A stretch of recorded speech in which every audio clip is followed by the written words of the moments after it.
Tell me a ghost story that sounds completely unbelievable but is entirely true.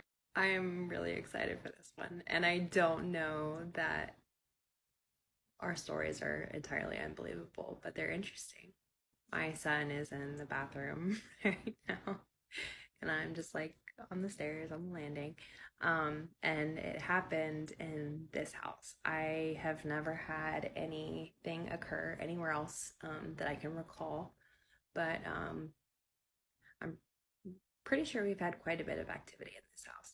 So I am an only parent, and I don't get any child support, so things are rough sometimes.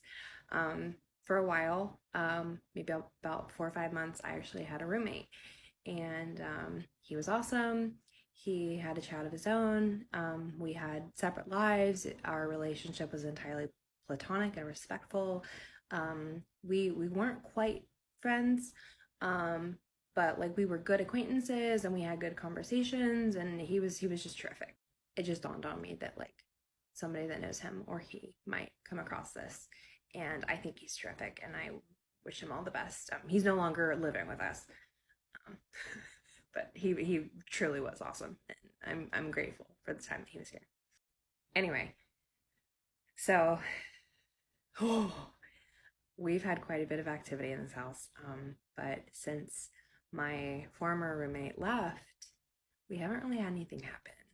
So it's just interesting all the things that did happen while he was here. So, and we had conversations about our beliefs and our interests, and he had expressed that at one point he had a strong interest in the paranormal, and he had actually been kind of like an amateur ghost hunter. I think even at one point he might have said something in passing about thinking he had something attached to him, and I don't know, maybe I should have been more wary of that. And that was after like he'd been living with us for a while. Anyway, on to what actually happened. I'm trying to remember all the things, but I actually saw a woman downstairs in my kitchen where I am right now. I saw an older woman. I think she was 80 to 90, all white in appearance. It was almost like smoke looking, but it was clearly made out to be in the form of a woman. I believe she had curly hair, but it was so quick. Like I cannot explain just how quickly I saw her and then I didn't see her. It was like a glitch. Yeah, it was like a glitch. That's the best way I know how to explain it. Another time, again, coming down these stairs, I'm walking down these stairs, so I'm sitting on the landing. In front of me is the kitchen, and then immediately this direction is the dining room. And I'm coming down the stairs, and I look this way, and I see a cat. And once again, it's one of those things, it was the best way I know how to describe it. It was like a glitch. Like it was just there, and then it wasn't. It looked to me to be maybe it looked like a gray cat, but you know, again, this woman that I saw was all white, so maybe the cat wasn't actually gray. I don't know, but it had long fur. I remember that, and it was just there, and then it wasn't. So that's what I've seen here. There have been so many more things. There was a period of time, it was probably months off and on, when, and it wouldn't be any particular day. Sometimes it would be like, it would happen like 2 days in a row, and then it wouldn't happen again for like another week. But I would hear knocking on my bedroom door. I can't remember if it was 3 hard knocks or 5 hard knocks. Hi. He came to listen. So I can't remember if it was 3 hard knocks or 5 hard knocks. I want to say it was 5, but it was 1, 2, 3, 4, 5. And it was very firm, hard knocks on the bedroom door. And the feeling I got when it happened, I didn't feel alarmed. I didn't feel like I was in danger. It's hard to say with these things, but my feeling was that it was a male energy being assertive and letting me know, like, hey, you're sleeping in, like, it's time to get up. and you don't get a choice because I would wake up to this knocking. So there was a day that I would normally be working, and for some reason this day I wasn't working, and I heard the knocking at the time that I would usually already be awake. And it struck me as funny because it was just like, hey, like, no days off, you gotta work. And but at this point I hadn't like fully accepted that something was occurring. So what did I do? You asked. Don't say his name. You asked our Roommate.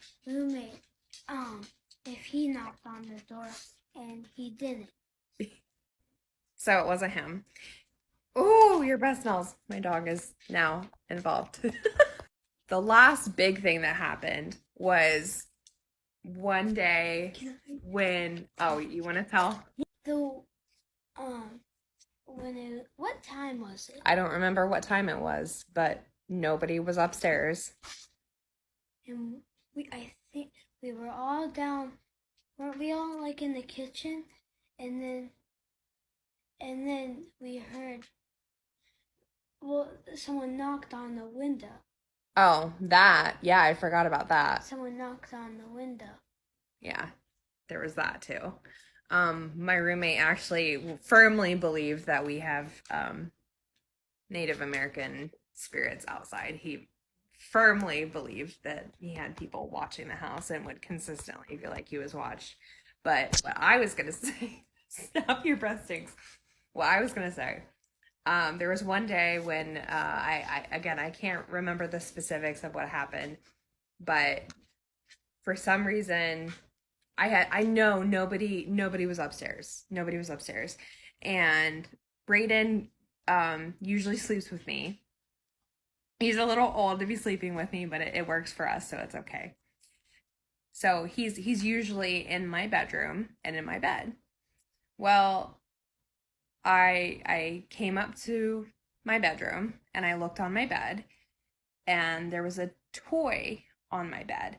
And not only that, but the sheets had been, I never make my bed. Maybe it's a bad habit, but I never ever make the bed. And the sheets had been like smoothed out around the toy. The whole bed was not made. It was just the sheets around the toy. And then the toy was like right in the middle. So it was like very clear that the toy had been purposefully placed there. And I asked everyone, nobody put the toy there. And none of us had seen this toy before. It was like a Lego whale or something. So our theory was that it was actually, it was a killer whale. Our theory was that it was actually a toy that belonged to our roommate's son, that they just forgotten about it. So we think it was already in the house, but we do believe that someone placed it on the bed.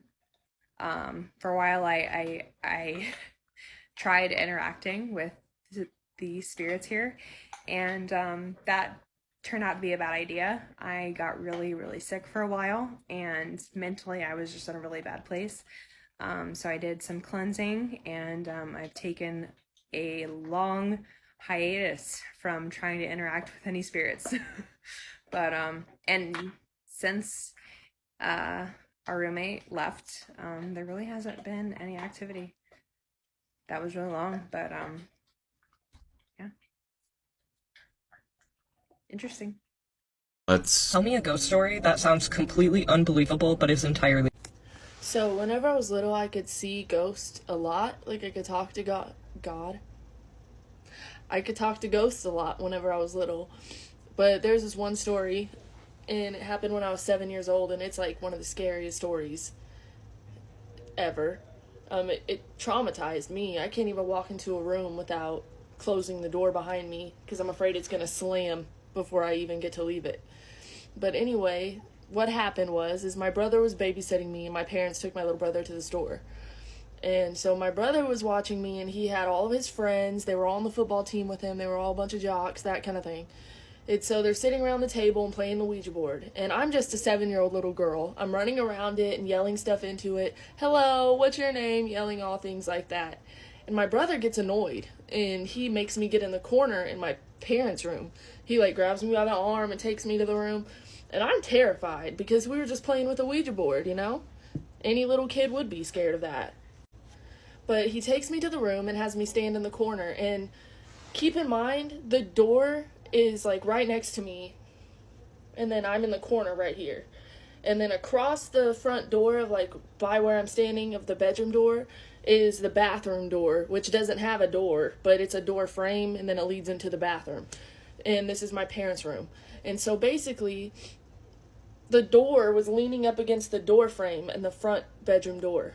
And it was off the hinges. It was just leaning. And he like moved it, had me get in the corner, and then he leaned it back up against the frame. I tell him I'm scared, I don't want to do it, I just let me come in there, I won't say anything else. And he says, no, I gotta stand here and face the corner. And so I'm standing there facing the corner, silent, minding my business, terrified, and the door slams, shuts, and locks into the frame. And I think it's him messing with me. I think it's him and his friends messing with me because how scared I was. No. And so I'm banging on the door. I don't know why I said he's banging on it. But I'm banging on the door, scared, like, hey, let me out. And they can't even hear me. They don't even realize. They're too busy laughing and playing with the Ouija board. But the lights start flickering in the room. And I, like, start to realize it, and I turn around, and you remember that bathroom that I was talking about? There was this man, like this thing. It was a man, but it's like it was something more. It was so terrifying. But he like, I'll show you. So he was standing in, like, he wasn't standing. He was like on all fours, and he was in the doorway like this, but like he was smiling at me, like he was looking at me. And then I turn and I start screaming and banging on the door like, let me out. And then he crawls at me. Like, I don't want to show you because it's really scary and I don't even think I can do that with my body. I couldn't even do that when I was 7.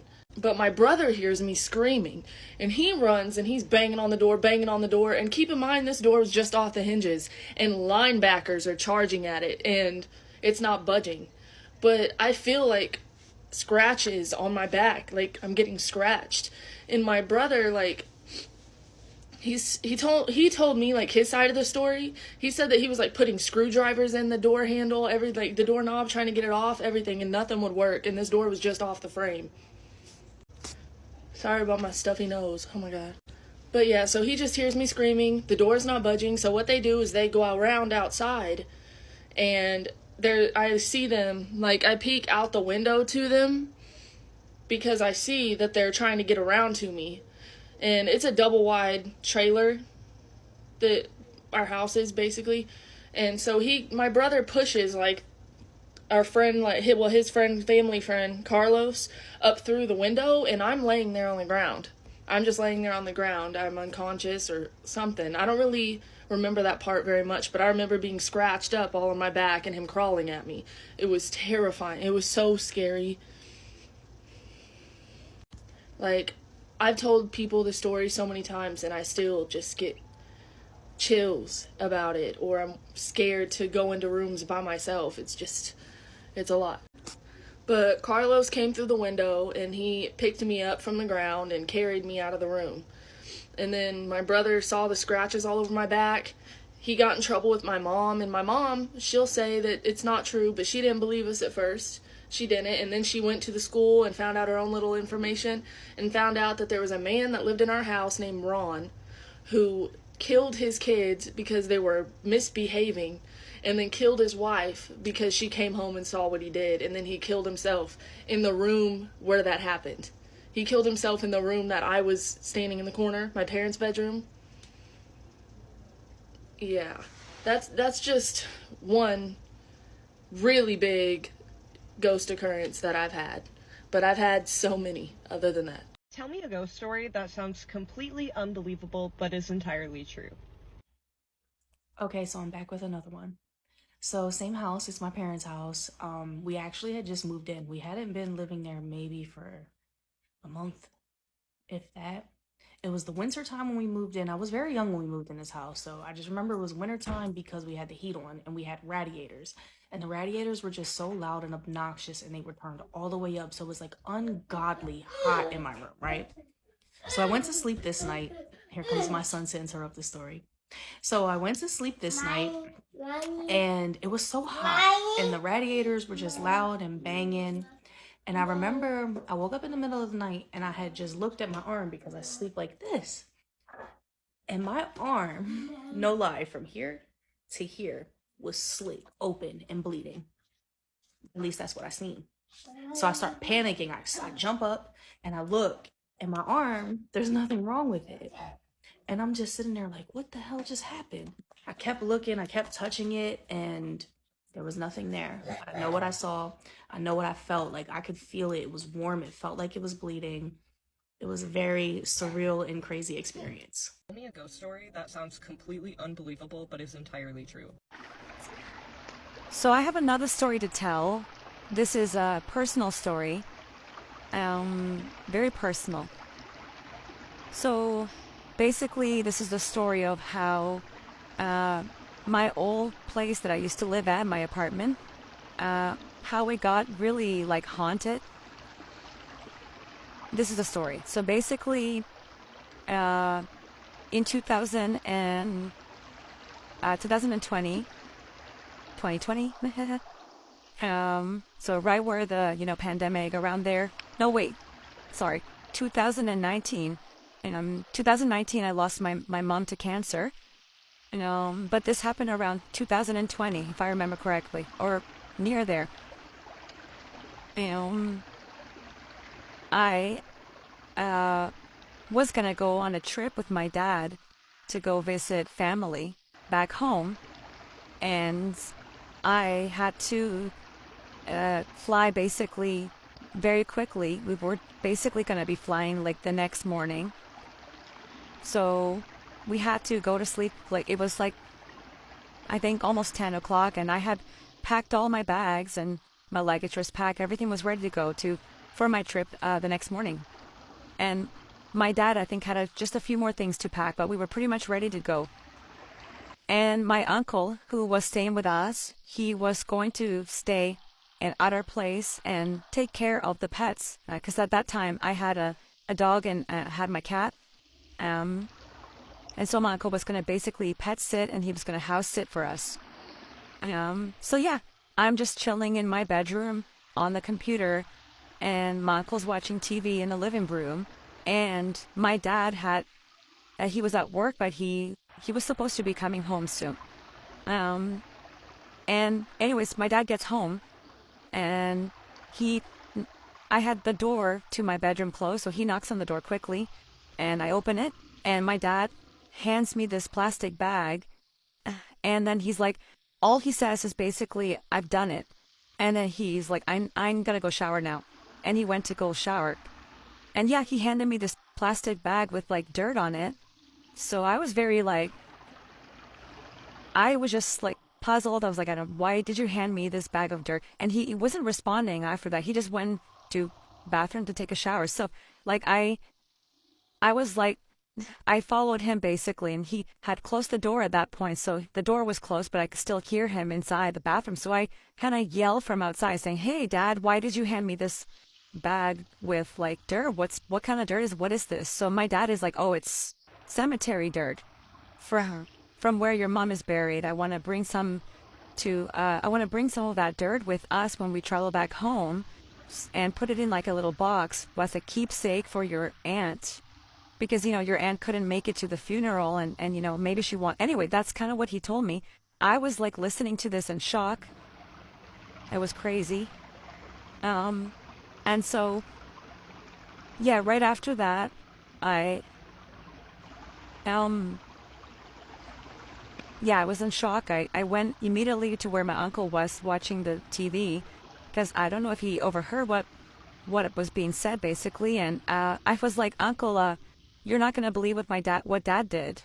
And so he's like, what happened? What did he do? And so I told him what happened. And my uncle was scared.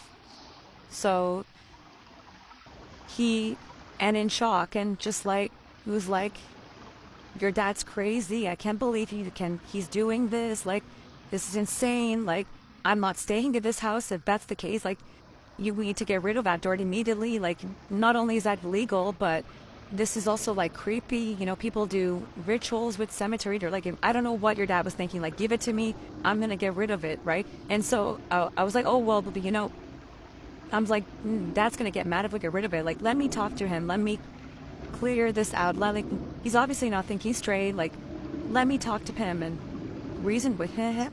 So I, you know, by that time that we were having this back and forth, and I get my uncle is freaking out. I'm freaking out internally, but he was freaking out externally. My dad had finished showering. He was putting clothes on, and he was decent, so he was clothed.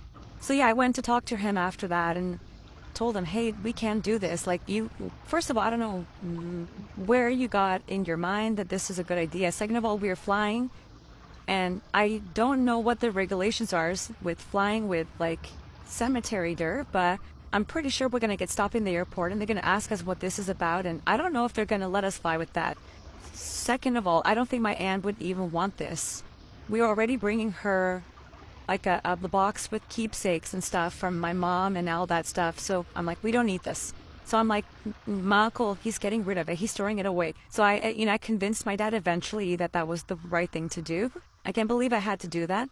But yeah, that happened. But what I forgot to talk about was the fact that when my dad handed me the bag with the cemetery dirt, the bag had a hole in it. A little hole. So some of that dirt had actually fallen into the floor in my bedroom. So anyway, long story short, my uncle got rid of the cemetery dirt, the bag with the cemetery dirt, but some of that dirt, like I said, had fallen from that little hole in the bag. So we were flying the next morning. So I hastily told my uncle, hey, it's late. I don't know if we want to do it now, but you're going to have to vacuum there or like mop there or, you know, sweep there, because some of that dirt actually did fall out of the bag and that there was a hole in it. And my uncle's like, what? Oh my God, where? And, you know, anyway, we went back home the next morning. It was like an 18-plus-hour trip with, like, you know, the stops and stuff. It's a long way from where I live now to where I'm from. So literally from one continent to another continent, North America to South America. Anyways, so we went back home. Everything was good. We reconnected with family. We grieved together. We spent time together. And while I was over there, I would get daily messages and calls from my uncle telling me, hey, I cannot sleep. The house is haunted. I'm sleeping with both the cat and the dog. I'm but barely sleeping. Like, they're there as company because I'm so scared. You need to come back. We need to, like, bless this house. We're going to have to bring a priest. We're going to have to sage the place. We're going to have to do whatever we have to do to cleanse this area, this apartment, because it is very haunted because of a cemetery dirt. So yeah, you know, when our trip was done, we went back home, and that's what we proceeded to do. I think I called the priest to come and bless the home. I don't remember if we saged the home. We might have. I don't know. We did everything that we could to cleanse the area, but yeah, it stayed haunted until the day that I moved out of there. So yeah, very creepy, very weird story. My dad is okay now. I think he was just, you know, everybody grieves in a way, and I guess he had reached some sort of breaking point in his mind where he thought that was okay and there was nothing wrong with it. Again, my dad is not really a believer in all of this like mystical or like spiritual or paranormal stuff. He doesn't believe in that stuff, even though he's had stuff happen to him. But I do, and my uncle does as well. So anyway, I don't live in that place anymore, but I'm pretty sure it's still haunted. So I'm so sorry for the people that live there now. But yeah, I mean, I hope they were able to cleanse it finally from the entities that were there. But yeah, anyway, that's my story. Tell me a ghost story that sounds completely unbelievable but is entirely true. So about a month ago, I had went on an educator tour with the Air Force, and they actually flew us down to San Antonio, Texas, where we would be doing the tour on several bases. And they had actually reserved rooms for us at the Menger Hotel. So if you look at the Menger Hotel, or if you look at my my videos of the Menger Hotel, you can kind of actually see, you know, how it looks and what have you. It is a very beautiful hotel. However, it's really, really old. It was built like in, I think, the 1850s. So anyway, I had told my boss, I said, hey, you know, the Air Force is flying me down. Hey, you know, and I'm telling him about it. He was like, oh, I stayed there before. It's haunted. What? So I go and I start Googling it. Sure enough, 36 to 41 ghosts had been reported to have been haunting the Menger Hotel. And I hope I'm saying it right, Menger Hotel. So I started to get a little worried. I always like look at haunted stories, haunted this, haunted that on TV. I kind of love that type of stuff. However, staying somewhere and looking at it on TV is two different stories. And I knew I was going to be staying by myself. So, I kind of psyched myself up. I kind of went back and forth with like, should I go? Should I go? Should I go? Should I go? So I was like, no, it's a great opportunity, which it turned out to be a really great opportunity, to be able to, you know, and like really, find out what the Air Force has in store. So, went down there the first night we got there.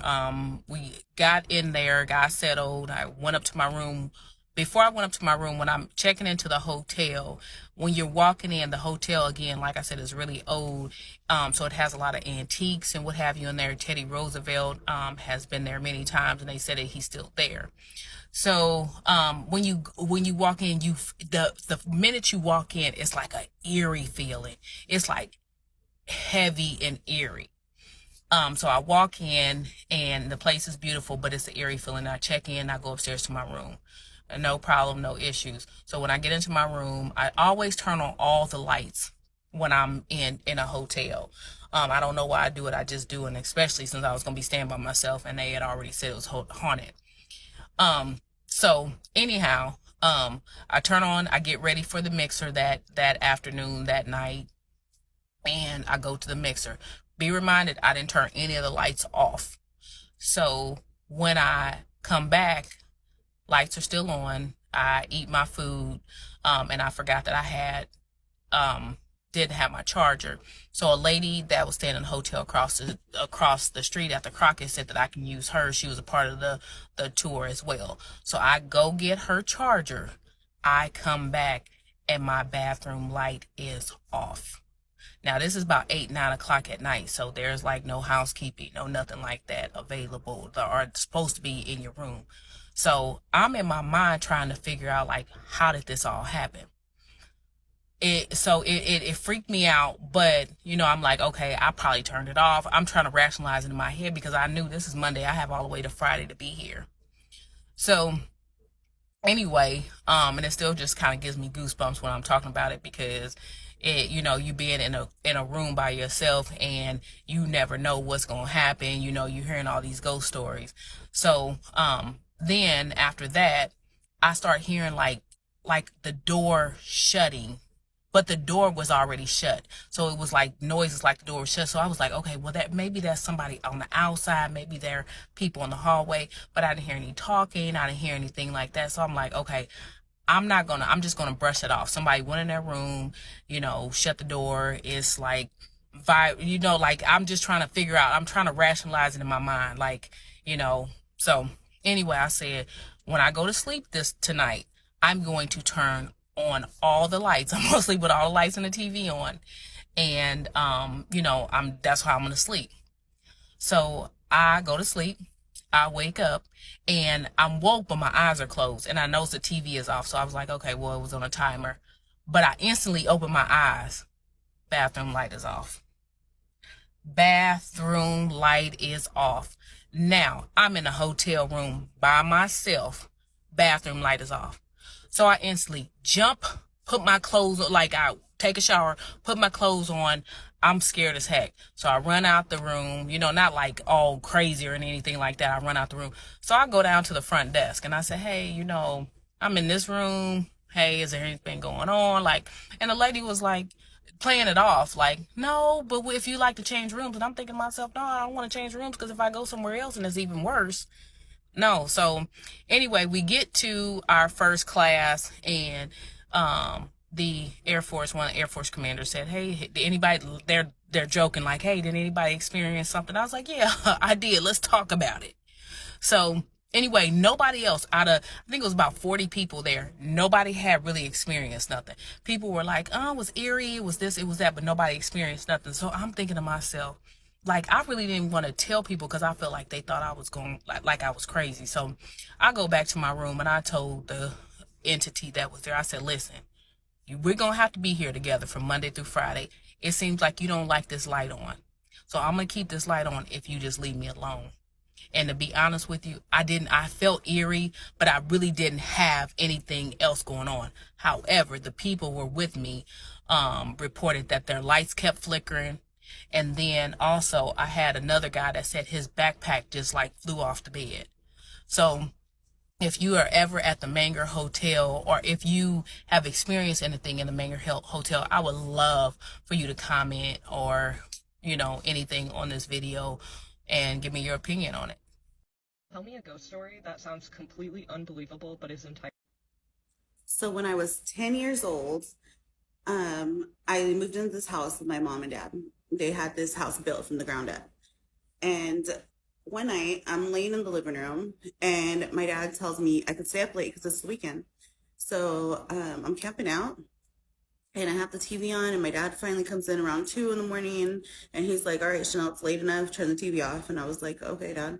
So I turned the TV off, and my mom used to have these big pieces of furniture, and she had this big love seat, and it looked like one big chair and 2 people could fit in it.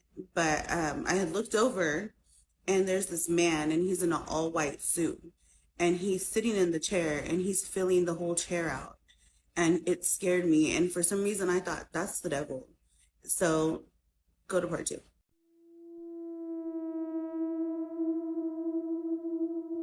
Okay, so you guys, I am back. This is a detour from the stories at the house, but it is going to go back to the stories at the house. So essentially, this is part, 4 of my ghost story times. So I have to tell these stories in this order for it to draw back to the house, because more stuff happened at the house. But as I said in part 3, Granny passed her abilities to me. I'm not psychic. I'm not a medium. I'm not any of that. I just want to put that on the forefront. But I see what I see and I hear what I hear. Whatever it is Granny used to be able to see and hear, I can see and hear.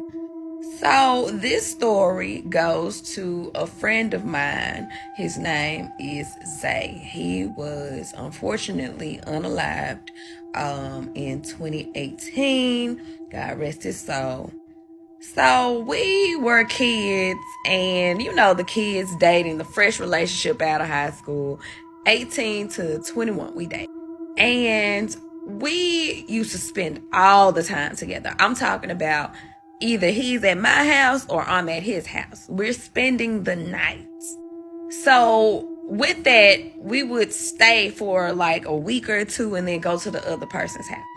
So at this particular time, it was my cycle to be at his house, my time around to be at his house. So we was at his house, and sidebar, they were having work done on their house, which is his dad's house, who passed away in 2009. They just moved to his house and lived there and took over after he passed away. God rest his soul. So they were having work done, and I knew they were going to have work done on the windows. It was a Saturday morning or something. I think it was a Saturday morning. Bright, sunny Saturday morning. So, of course, I had spent the night over his house the night before. We're knocked out. We actually fell asleep on the couch. He was on one end of the couch. I was on the other end of the couch. It's a door on this side, a door on that side. So, we're knocked out sleep, and I could feel myself wanting to wake up, but I didn't wake up. I heard a lot of ruckus outside of the house. So in my head, I'm like, oh, they got people working on the house. Even though I was still asleep, I was literally thinking as I'm asleep. I don't know if that happens to anybody else, but I'm thinking, okay, these people working on the house. That's what this noise is. That's what this noise is. I'm not ready to get out of my sleep. It was not sleep paralysis, but I was conscious enough to know what was going on even though I wasn't woke. So y'all, I'm thinking, I hear some tracking back and forward. He's asleep at the bottom, I'm at the top of the couch. I hear some tracking back and forward between the kitchen to the front door, out the door, inside the door. I keep hearing door in and out, somebody in and out, the door opening and closing. But keep in mind, I never open my eyes. I'm still asleep. I'm still enjoying sleep even though I hear this. So, you know how like when you opening your eyes and it's like foggy and you can't really make out anything because you've had that really, really good sleep and you trying to get your vision clear? You know that feeling? That's where I was with it. I'm trying to open my eyes and I can't really see. And all I saw, let me see if I can set this up to where it's recording while I'm not holding the button. So imagine the couch is right here. This is what I see. This is me, what y'all are saying. This is what I see. I see somebody like this, and they come up and they say, with their wrinkles in the forehead, they just like, they were looking under the couch and they look up in my face smiling. Not gonna lie, I started getting the creeps, so I had to back up to the back of my bed. I haven't told this story. I only told it to my friend, Zay. You guys will see why I only told it to him, and he essentially passed away with this story, but not getting ahead of myself. So I saw this person look up at me and start smiling, so I jumped back, and then my vision got clear. So when my vision got clear, tell me why nobody was there. Nobody was there. The story does not end there, y'all. I'm trying to cover myself up, y'all. I'm getting the creeps. So, when I jump, of course, I kick him because he's at the end of the couch. He's like, what's wrong with you? And I said, I just saw a man in my face. And I'm telling him this because I'm like, okay, obviously people working on your house. Go see why this man was in my face. Like, what would he be looking for under your couch in front of my face? And when I wake up, why would he smile at me? He was like, what? So of course he goes back to sleep. I lay there trying to collect my thoughts. Like, did I just see that? Or am I going? Is this the part where I go crazy? Is this how it works, God? Is this what's gonna happen to me? So I lay there and I did not go back to sleep. I was laying there. I had that pillow by me. I remember the prints on the pillow. I just was looking at the print on the pillow, just trying to gather my thoughts. He was asleep for a long while longer. So, y'all, when he finally woke up, he says, what did the guy look like that was smiling in your face? What was you talking about? I said, it was a man in my face. When I blinked, I didn't see him no more. So he was like, what does he look like? I said, he had a hat on his head. I forgot what you called them kind of hats. I forgot what you called them. And I said, he had the biggest smile, pretty teeth, everything. And I said, what stood out to me when he was smiling was he had the wrinkles on his forehead. He had a couple of them. And like he lifted his eyebrows, like it was so many wrinkles, but he looked so friendly. I told him his skin tone. I told him what he looked like. I told him his head shape. I told him all the details because I saw all of this. Y'all tell me why Zay went to the next room.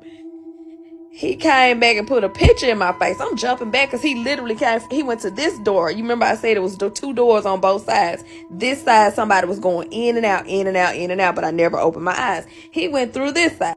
So when he went through this side, y'all, came back, he put a picture in my face. You know how like you don't expect somebody to put something in your face. So you like, whoa, what's that? Back up. He said, is this the man you saw? I said, yes, it's him. He was like, that's my daddy. Y'all, his daddy passed away in 2009. This was about every bit of 2011, 2010. So he's like, you saw my daddy.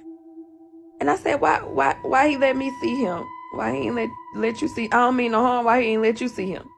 He said he wished that he would have saw him. And he said he didn't know why. So, of course, we had our times when we weren't together. So, I ended up going home that day. I went home. He told his mama. He told his mama that he saw. He told me like years later. He was like, I told my mama. I think he told me that year too. He's like, I told my mama you saw my daddy, and his mama said, I believe her. She probably did. I believe her. I'm telling this story to go along with my ghost stories because all of this is going to tie in together to that house that I was telling y'all about in part 1, part 2, part 3 that I grew up in. Just stay tuned. Tell me a ghost story that sounds completely unbelievable but is entirely true. I'll go first. Yeah, sure. Yep. I have a few ghost stories. They spook me the fuck out, right? So here's the story. I've told it before, but for the internet, here you are. I was in Puerto Rico. I think I was in my junior year of high school, and I was looking for colleges. I was looking at what colleges I wanted to go to, and my uncle and I, we take this little trip. We're on the island already, and we're traveling to wherever it is that we have to go, and we stop at an Airbnb before Airbnbs were a thing. You know what I mean? This was like years ago. And it's an elderly couple. They've got to be G's. They got to be like late 60s, late 70s, early 80s. And maybe not that old, but like super up there. And we come across the sighting and we see like, oh, okay, cool. We'll stay here for a few days. They had a duplex, but it wasn't a side-by-side duplex. It was an up and down duplex. So they say, hey, we're going to go visit family in whatever part of the island they're going to. And they say, no, you guys can stay here. This is the set rate, blah, blah, blah, blah, blah, blah. And they give us the rules of the house, right? Okay, cool. Me and my uncle, we oblige. We pay them half up front. Cool. They leave. Now, at this point in time, I am not old enough to go live the nightlife in PR. Not yet. So I'm at the space. I'm at the place. My uncle goes out. He goes to the bar and he's like, hey man, just fucking behave. And I'm like, cool. I got my Xbox. I got my phone. I'm talking to my homies. We're playing fucking, I don't know, whatever game was out back to Halo, whatever. And eventually, time passes and it's like 1 or 2 in the morning, and I hear just this knocking, or like this tapping rather, is what it was. It was just this tapping noise. And this tapping noise, no matter where I went in the house, the noise sounded close to me, but I was never close enough to the noise to know that that's where the noise was. Does that make sense? Like no matter what room I was in, it was the same volume, but it never like let me know that I was close to what was making the noise, right? Something, Jesus Christ, it's something in the walls, it's something in the, it's like a heater, it's not and I fucking freak out, right? Because it's just been, that's just been this, right? And I'm freaking the fuck. I run to the room, I shut the door, I've never yelled louder. Slam the door, I call my uncle. I'm like, hey, dude. Hey. Some shit is fucking going on. I need help. He goes, you're just being a chump. You're being a lame. I'll be home. Not worried about it. He comes home. It's like 5 in the morning. Of course, the noise stops. Noise has stopped now. Until the next night comes around. I'm like, hey, Unc, don't leave. Don't leave me. I'm terrified. Now, mind you, that those noises happened all night until my uncle got home. Repeat. Night number 2. My uncle stays. Okay. On 1:30 in the morning, 2 o'clock. You hear it? He's like, what the fuck are you doing? I was like, I'm not doing nothing. Come to the room with me. And we hear the noise. We walk around the house. And we freak the fuck out. And this goes on all night. This goes on all night. This goes on, and we are freaking the fuck out. The 3rd day comes around, and we're ready to fucking go. We are ready to go. As a matter of fact, we don't even stay in the house the 3rd day. We get whatever sleep we can, and we're out on the fucking town the entire day. Okay. We call the people whose house it is. They come back, right?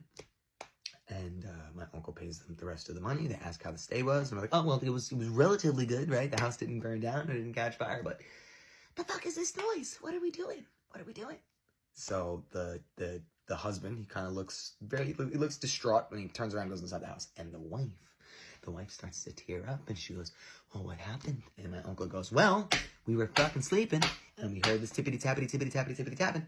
Boom, boom, boom, boom, boom, boom, boom, boom. And then like somebody like fucking like just aggressively just strummed a fucking guitar. And this lady, I'm getting fucking goosebumps. This lady says to me and my uncle, she goes, I am, ooh, motherfucker. She goes, I am so sorry. I am so sorry.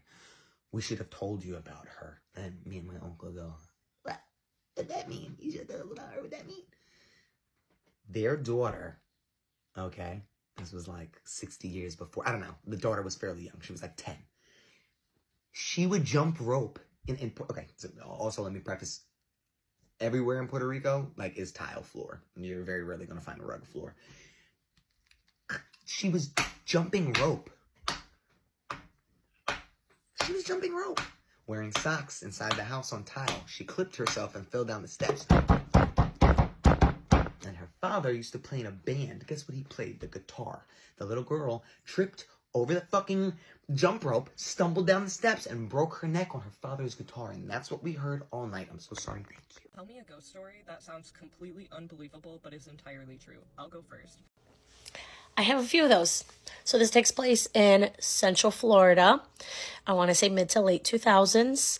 I was 10 or 11 years old at the time when some of these things happened. But things, continued to happen even though my mom later moved out of that house. I always felt like, I don't know if it's my mom or my stepdad, but like they definitely attract energies and different spirits. So I also have a 3D model of this house on my computer that I built a while ago. So I, booted my computer up and opened up that little house so I can show you guys where I'm talking about. So you can, see I'm a visual learner. If I've been obsessed with, all of these stories on TikTok, and everyone always describes the layout, but I cannot picture it in my head. So I thought it'd be easier to show you. So right now I'm standing like where the front door is, main entrance. This is what we call the big living room. That right there is a sliding glass door that leads to the backyard. This entryway, not really a door, leads to the little living room. The house had 2 living rooms. That's a computer room, early 2000s. Okay, so this is the little living room. Also, side note, I made it like nighttime outside so it could be more realistic, but for some reason it turned everything blue. We did not have blue cabinets, although we did have an ugly green couch. So me and my brother, I can't do this with one hand, bear with me, fell asleep in the little living room on these 2 recliners. My brother fell asleep in this recliner right here. I fell asleep in this recliner. He brought a blanket with him.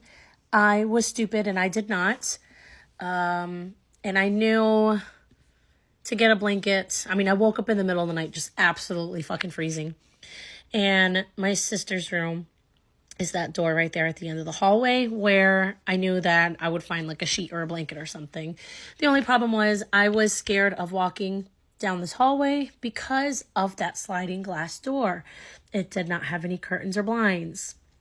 It was just bare, and I was so scared of, looking out the window and someone staring back at me. So I start walking down this hallway, and I came up with a plan where if I just walk like this, like covering, my peripheral with my hand, then I would not see anything out of the corner of my eye at that window.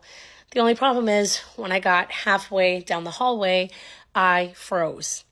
I felt like somebody was watching me. I just felt like eyes were on me. And I don't know why I did this, but I decided to lift my hand and just take a little peek at the door. And as soon as I did that, it is like a grown-ass man took both of his fists and was pounding as hard as he can on the sliding glass door. Like the second I looked at it, pounding on it. I mean, pounding so hard that I can see the door shaking. Like I can see the glass wobbling because of how hard he's pounding on it. And I sprint down the hallway, don't even go to my sister's room. I go down the connecting hallway to my mom's room. Thankfully, the light was on her. My stepdad were awake. And I told them, I was getting a blanket. I heard pounding.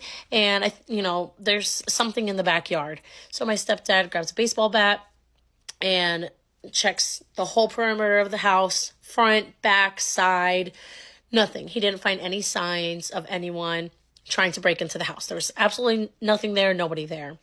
That's one of my stories that involves a window for some reason, most of my stories is fucking windows. I am scared of windows to this day. The other one happens in my sister's bedroom, the one where I was trying to get to in the first story. So when you walk into my sister's room, I had to give her Hannah Montana sheets. When you walk into my sister's room, like, it's a very small, pretty basic room. It's just a couple of, furniture pieces. She had a huge window. It wasn't a sliding glass door, but it was a very large window that took up almost the entire wall. And she had a little closet here.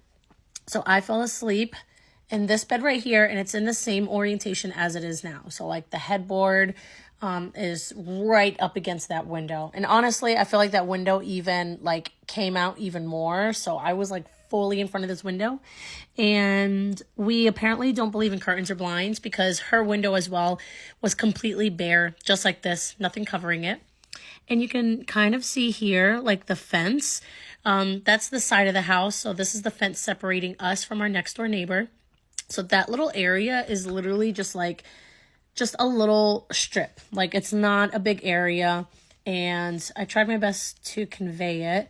But this whole area, like the side of the house, was just like, trees, shrubbery, tall grass, fucking plants that I don't even know what they are, but definitely not room like it's showing here. Like, just all of this blank area you see, just picture tall grass and trees and bushes and snakes, bears, you name it.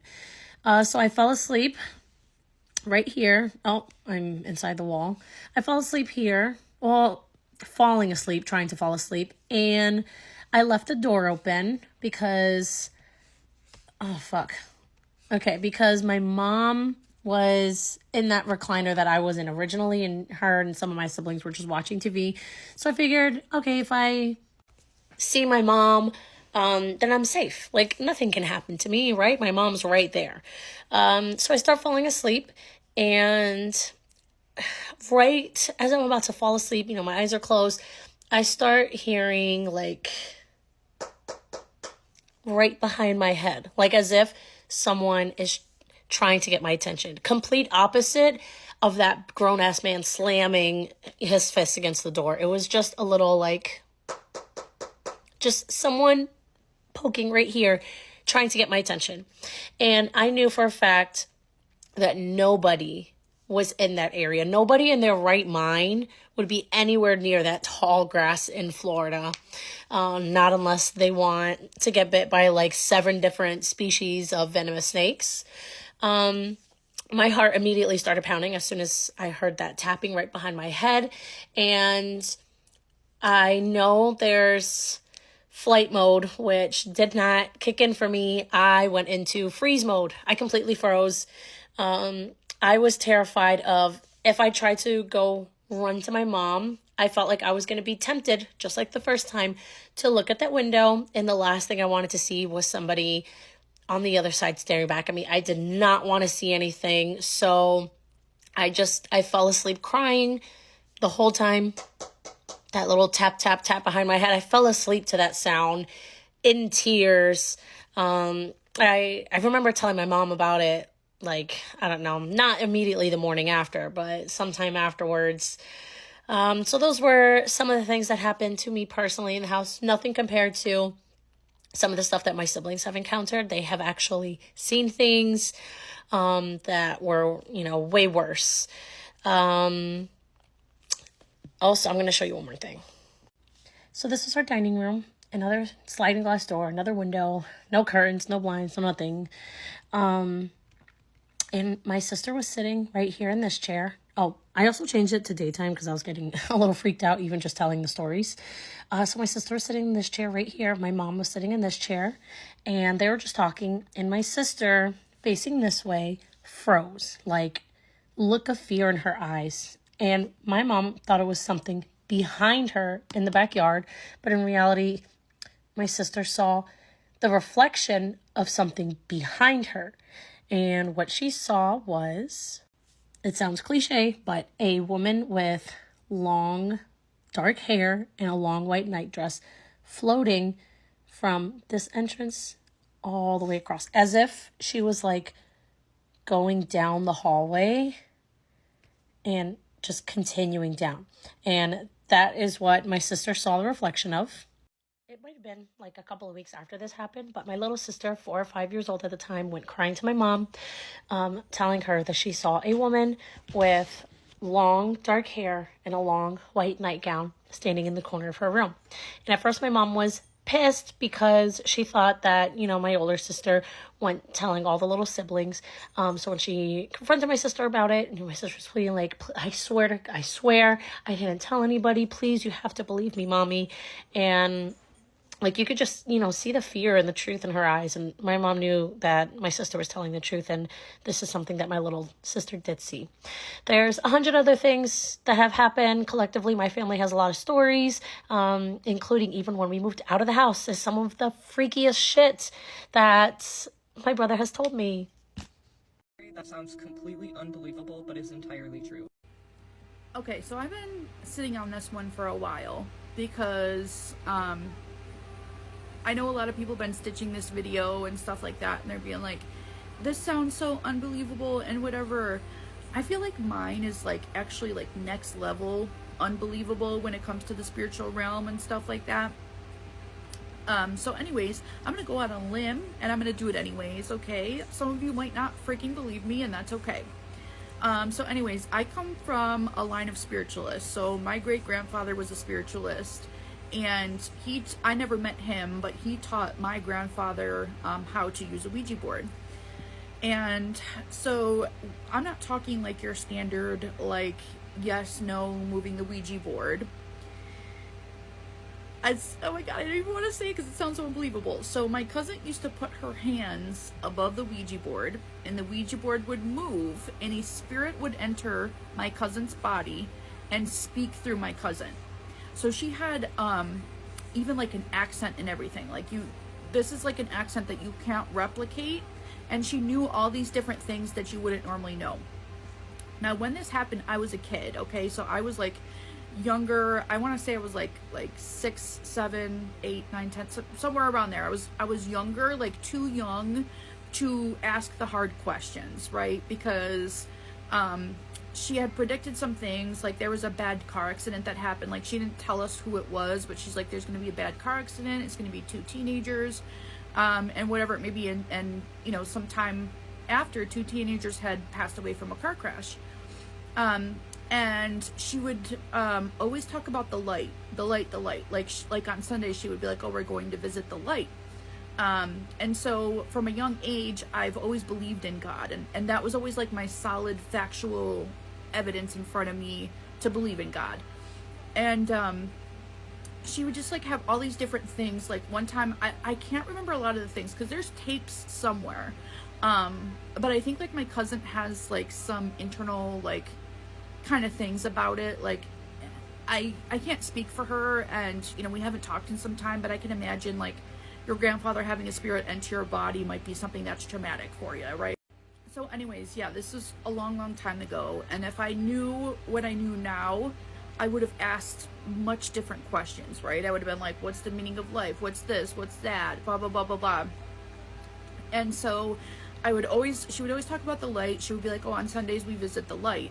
And then at one point, I think I asked if God was handsome, and I remember her like laughing, like, oh yeah, he's so handsome or whatever. And I think that's because it's an energetical being. Like, you can't describe, like, it's not like that they're handsome or whatever it may be. But anyways, yeah, my grandfather used to summon a spirit. It wasn't spirits. And I remember too, he used to have salt around the Ouija board and a piece of like tourmaline of sorts. Like for protection, and her name was Debbie. And the funny thing is, my little sister used to have like an invisible friend, and the invisible friend was actually Debbie's daughter that had passed away. So that's why I think like when kids have invisible friends, like it's actually spirits. But anyways, like that was always like my hard, like solid proof that there was like an afterlife was Debbie, and she used to come and she would tell us things here and there. And then I guess after that car accident that she told us about, she was like, you know, the light got mad at me, like, you know, whatever, you're not supposed to like whatever tell us. And then the other thing was, one time I think one of them asked like, oh, is Meg ever gonna get married? And I'm 35 years old. I still like haven't found my person, and it's been like a whatever back and forth my whole life. And so I think that, and she said maybe. And I think that she did that on purpose because she probably knew my life path, and my life path is spending quite a bit of time on my own and whatever, and learning to live on my own. But I think I am going to find somebody. I think she was just telling me that. But anyways, yeah, I come from a long line of spiritualists, and I actually do readings myself now. I don't mess with the Ouija board or anything like that. I would never try to do that. I think I would be too nervous. But yeah, when everyone was like, oh, this is like such an unbelievable story, I'm like, yeah, my spirits used to enter my cousin's body through the Ouija board. And it was the most crazy thing. She would have her hands up here, and the Ouija board would spin in a circle. It's like, and again, you're probably not going to believe me. It sounds so fucking out there and crazy, but whatever. Tell me a ghost story that sounds completely unbelievable but is entirely true. I'll go first. Okay, so when I was in my early 20s, a situation happened, and me and my daughter needed somewhere to stay, so we went and stayed with my dad. And he traveled for a living. So most of the time it was just me and her by ourselves, and when he would come home, he would always arrive early in the morning, and we would wake up to the smell of coffee. He would be making us breakfast, the TV would be on, and that's just how we would wake up.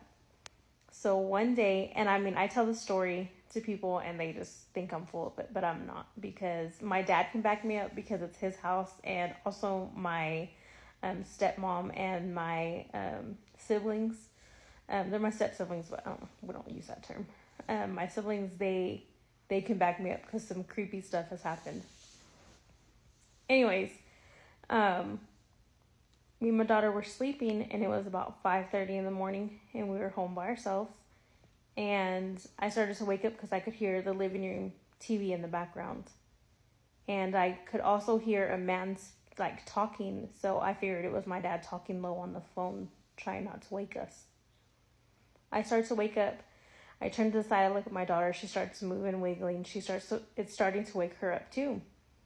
When she comes to, she looks at me and she says, "Popo's here." And I said, "Yeah, Popo's here. Go run, go give him a hug and say good morning, Popo." So she jumps up, she runs down the hallway to the living room, and I'm listening in the background to hear her say, "Good morning, Popo," and I don't hear anything. A few seconds go by, and she runs back down the hallway, and she's confused, and she looks at me and says, "Popo's not here. I don't know where Popo went." So I'm like, that's strange. And my dad's a smoker, so I was like, he probably just went outside for a cigarette, or just to go outside and do something. So I get up, I start making it to the living room. I'm half asleep, and I start looking around, and I notice the TV's not on, the lights in the house aren't on, the doors are closed. It looks like nobody's been there.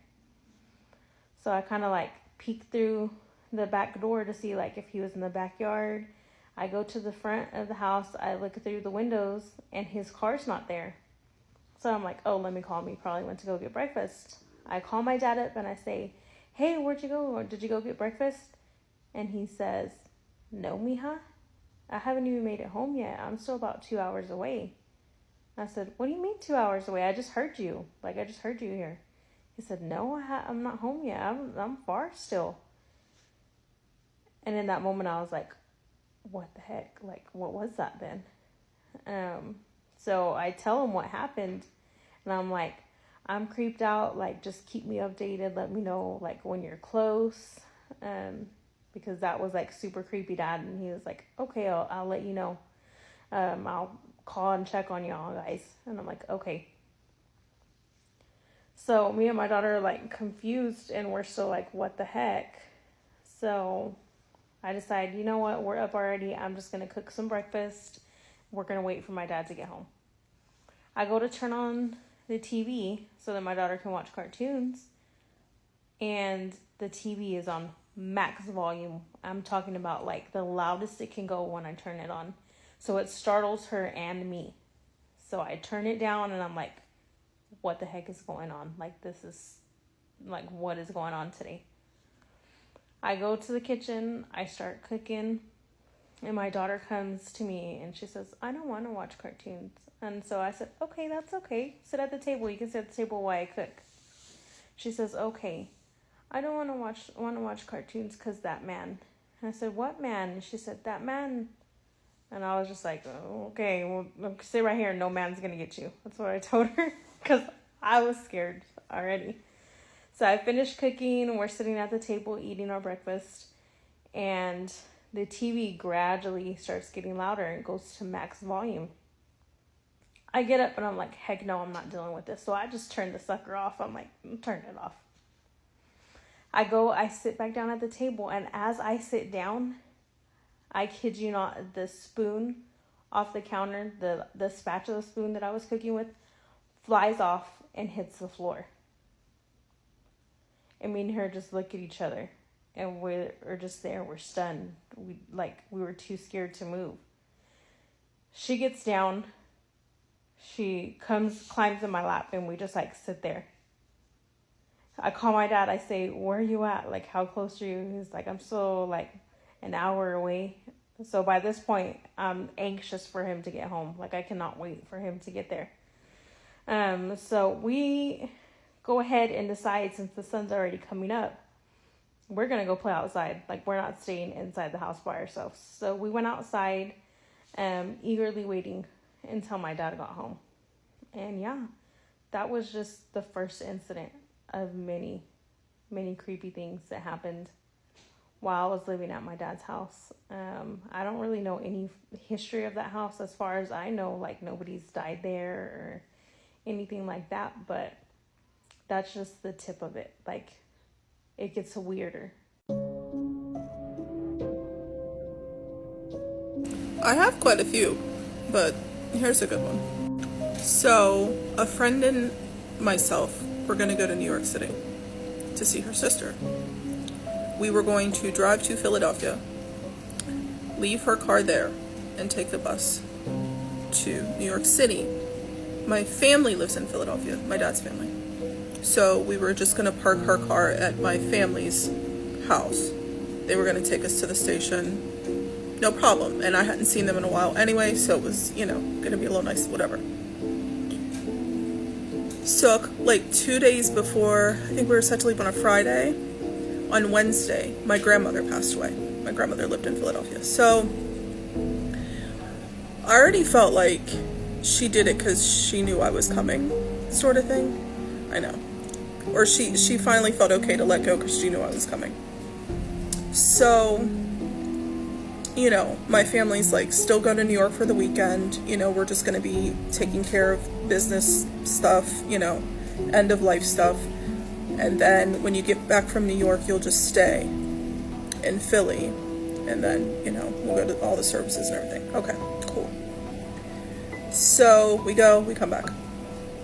So my friend then drives home, back to where we live. Now, I used to smoke cigarettes. I know, not the greatest. And I was outside smoking. This was many, many years ago. And I was outside. Now, mind you, she died in my aunt's house because my aunt was her caretaker. So she died in her sleep in my aunt's house. Yeah. So I'm standing outside the house smoking a cigarette. I'm saying to her, my grandmother, if you can hear me, let me know you're okay. If you can hear me, let me know you're okay. I just want to know that you're okay. You can tell me, I'm kind of psychic, So I go back in. I go in the kitchen. My aunt says, go upstairs, let your dad know, my dad was there, that dinner's ready. I said, okay. As I'm walking up the stairs, I hear my grandmother's voice say my name twice. And it's my nickname, right? I'm not going to use my real nickname, but say my name was Sandy and they called me San, right? It was San. My heart almost came out of my chest. So I went up and I woke my dad up and I came downstairs and I asked my aunt, because my dad and my stepmom were sleeping, so it wasn't them. So I asked my aunt, did you just call my name when I was going upstairs? She goes, no. I looked at her husband. I said, you didn't call my name? He said, no. I said, okay, well, this is what happened. And they both looked at me and just kind of was like, okay. And that's the time that I heard my recently deceased grandmother call my name. Tell me a ghost story that sounds completely unbelievable but is entirely true. I'll go. Okay, so this is like a story that popped into my head. I have so many stories, so this is like a quick one. So this happened like years ago.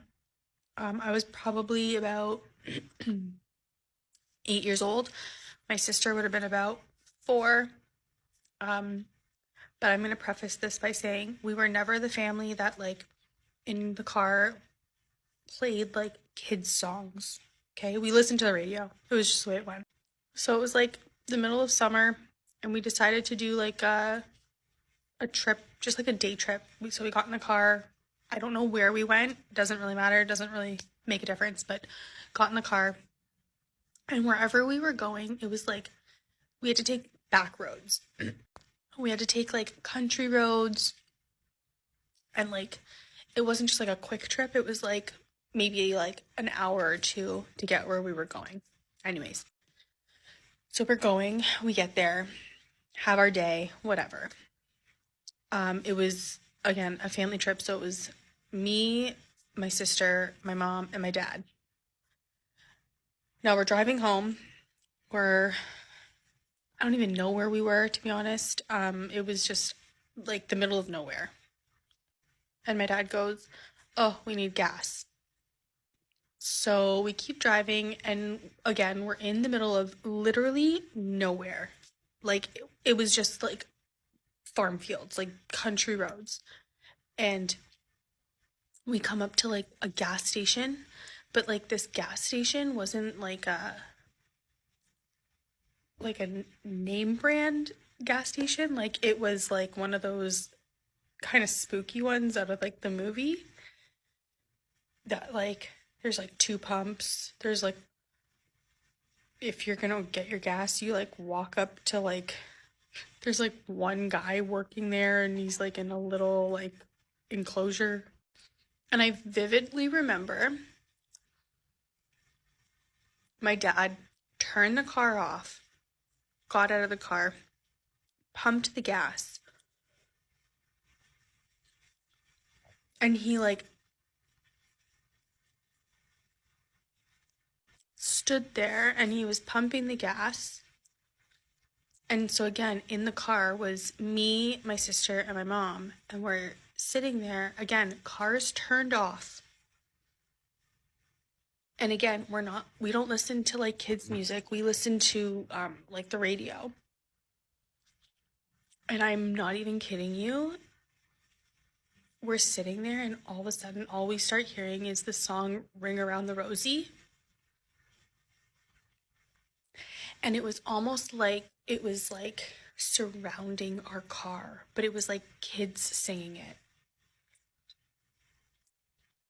And we're all like kind of sitting there like, are you hearing this? Are you hearing, like, is this playing outside the car and like we're hearing it? Like, we're the only ones at this gas station aside from the person who works there. And again, in the middle of nowhere. And we're hearing Ring Around the Rosie, and it's literally kids singing it, and it's like they're walking around the car. And we're sitting there and we're all like, do you hear that? Like, am I hearing this? Like, it was and so my dad's now like walking towards to go pay for the gas. And we're still hearing this, like we're looking around because we're like, where are we hearing this from? And my dad goes, he pays the guy, and he comes back in the car and he turns it on, and we literally are sitting there like, I remember my mom said to my dad, "Did you hear that music?" And my dad's like, "What music?" And we're like, "Ring Around the Rosie. Did you not hear Ring Around the Rosie?" And he was like, "No." Like, he thinks that we're like, making this up. And he's like, "No." And we're sitting there like, okay, so if you were outside of the car and you didn't hear it, but we're inside the car, we hear it. And again, car was turned off. Okay? were like, where did it come from and why did it sound like it was walking around the car?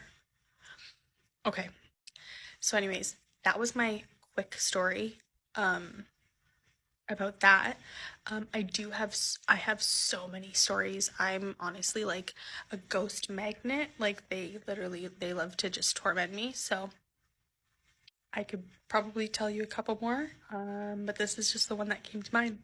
Tell me a ghost story that sounds completely unbelievable but is entirely true. I know that I'm pretty late to this trend, but still I wanted to tell this story. My parents' first house, which we called the wooden house, was very haunted. The two most famous stories about this house are: one afternoon, one of my uncles was completely alone at the house, and out of nowhere a shoe flew from one bedroom to the living room and hit him. And another day, my dad came home where his younger brothers were supposed to be waiting for him. But before he came into the house, a neighbor saw him and told him that he took the kids with him because something scared them. And they never really explained what happened, but they found a cross inside one of the bedrooms. But I never lived there. My parents built what has always been my house right next to the wooden house. And so for me, it was always just an empty place that scared me a bit, but that also attracted me really bad. When I was a child, I often dream of it. And in those dreams, I wasn't able to walk yet, but I was always scrolling, following someone, or playing with someone as if we were playing hide and seek. And I used to think that maybe it was my grandparents' house or the house of some other family member, until one afternoon I was looking through some old photo albums with my sister, and I saw a picture of the living room that I used to dream the most. And I told her, and she replied that it was strange because, again, I never lived there. But we thought that it was maybe just a weird coincidence, and we didn't think much of it. When I was around 10 years old, my parents would give me permission to stay here at home and play alone for a few hours while they were at my grandpa's place, which is like a 2 minutes walk away. I knew because someone told me that once or twice a month they would leave the wooden house open because they were cleaning it. And I also knew because someone told me that it was deeply forbidden for me to go inside. But every time I saw that door open, I thought that nothing would happen if I went in just for a bit. So with that door open, from the front steps, I could see one of the windows, which sometimes had curtains and sometimes it didn't.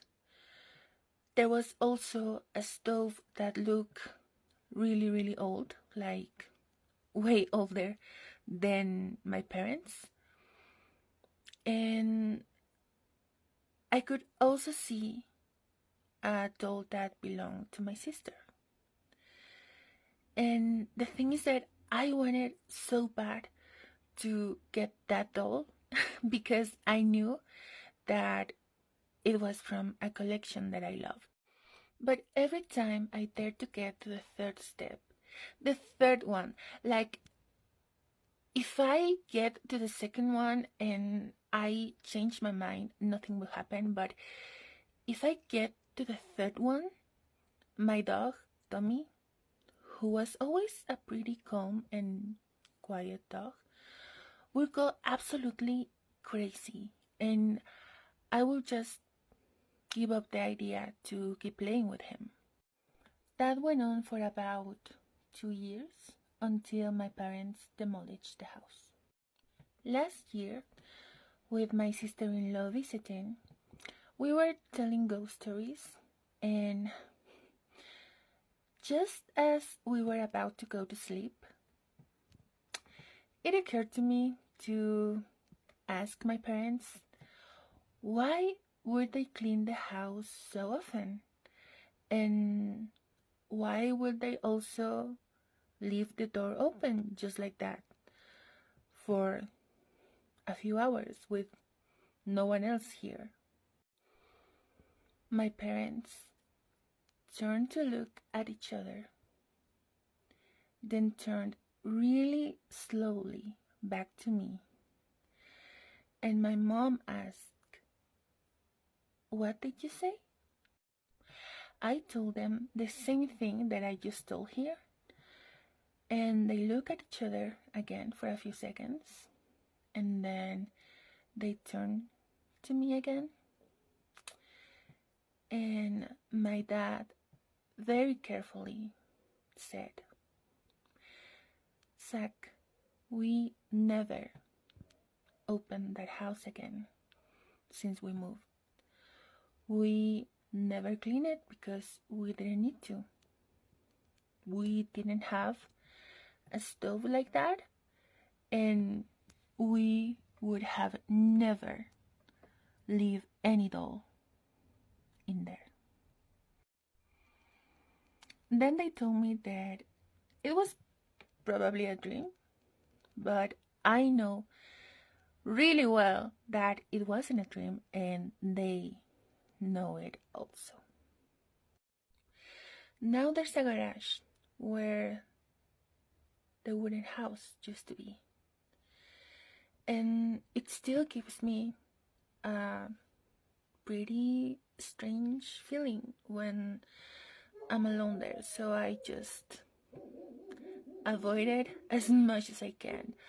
Although for some strange reason, my dogs always ask only me to go there to play with them. We will never know what was really going on. I know damn well that it wasn't a dream. So if anyone here has any theory, I'll be really happy to read it. Tell me a ghost story that sounds Okay, so growing up, I grew up in a town right outside of Chicago. Well, my grandmother's house was in a town right outside of Chicago area called Sauk Village, Illinois. Google it, look it up. Sauk Village, Illinois was a town that was established on some land that had a very heavy Native American presence prior to it being established. Okay, now kind of set the tone for that. Now my grandmother was from Louisiana, Creole woman, heavy spirituality, as far as like, you know, I'm not gonna say voodoo because it's supposed to be a closed practice, but voodoo, hoodoo, whatever she believed in, she was a heavy believer in that. Spoke broken French, grew up outside of New Orleans, between Baton Rouge and New Orleans, like very Louisiana. And if y'all know, y'all know, people from Louisiana are very spiritual on certain things. All right. So I was bad as a child. I was mischievous. I was always getting into stuff. I was the baby girl of the family. I was a spoiled brat. Okay. So this specific Friday night, I spent the night at my grandmother's house. In this house, I had two aunts, probably at the time they were in their 20s, and an uncle that was probably in his 30s at the time that lived in this house with my grandmother. This house was pretty large. Now this one night, I was begging. I wanted ice cream bar, right? I want an ice cream bar. So My aunt was like, okay, go down in the basement and get ice cream. My grandmother had a deep freezer she kept in the basement where, y'all remember the Schwan man. She would go get all her little stuff from the Schwan man, put it in the deep freezer for when her grandkids came over. So she had like all the snacks and the ice cream and stuff. So she all kept begging, and so my auntie was like, yeah, go down there and get ice cream. So my auntie gets up, opens the door to the basement, and pulls a string to light on. It's probably like maybe 15 steep steps going down to the basement, right? So she's like, go ahead. So, I had been down there a million times before. When I be done, I'm like, okay, cool. So I'm running down, and I get to probably 1, 2, 3, about 4 steps down. The door slams behind me. So I look up. Mind you, when I was walking down the stairs, it was nothing down at the bottom of the stairs. I'm just walking down the stairs normal. Then when the door slammed, I look up, and then when I turn back, it's a Chucky doll sitting on the basement floor. Like, not on the steps, at the bottom of the steps on the floor. Like, what? It's just sitting there. So I'm like, okay, whatever. Like, I'm gonna be brave. I'm gonna go get my ice cream. Like, they're just trying to scare me. Backstory, my aunts and them used to try to scare me with watching Child's Play and Chucky movies because I was so bad. And they would tell me that if I didn't act good, that Chucky was gonna get me. Little stuff to scare little kids. So, excuse me. I was like, okay, I'm gonna be brave. I'm gonna go get my ice cream and tell them I got bashed Chucky. I walk 2 more steps down. The doll starts talking. It's talking in a good guy voice at first. Nothing scary. It's just like, hey, Chucky, you want to play? I'm like, whatever. Walk a couple more steps. As I'm walking closer to it, the voice is changing and it's getting creepy. I'm like, what? So I'm crying at this point. I'm crying. My aunt can hear me crying, and she's trying to get the door open, but the latch is stuck. And I'm just screaming. The doll's not moving. It's just sitting up with a smirk on his face. And the lips aren't moving. It's just coming from the doll. And so it seemed like forever, but it's probably like 2-3 minutes. Finally, I hear my grandmother's voice at the top of, outside the basement door at the top of the stairs. And she's like, I know why y'all sent that girl down there. Why y'all playing like that? And I hear her trying to jangle the door. My grandmother was a big woman.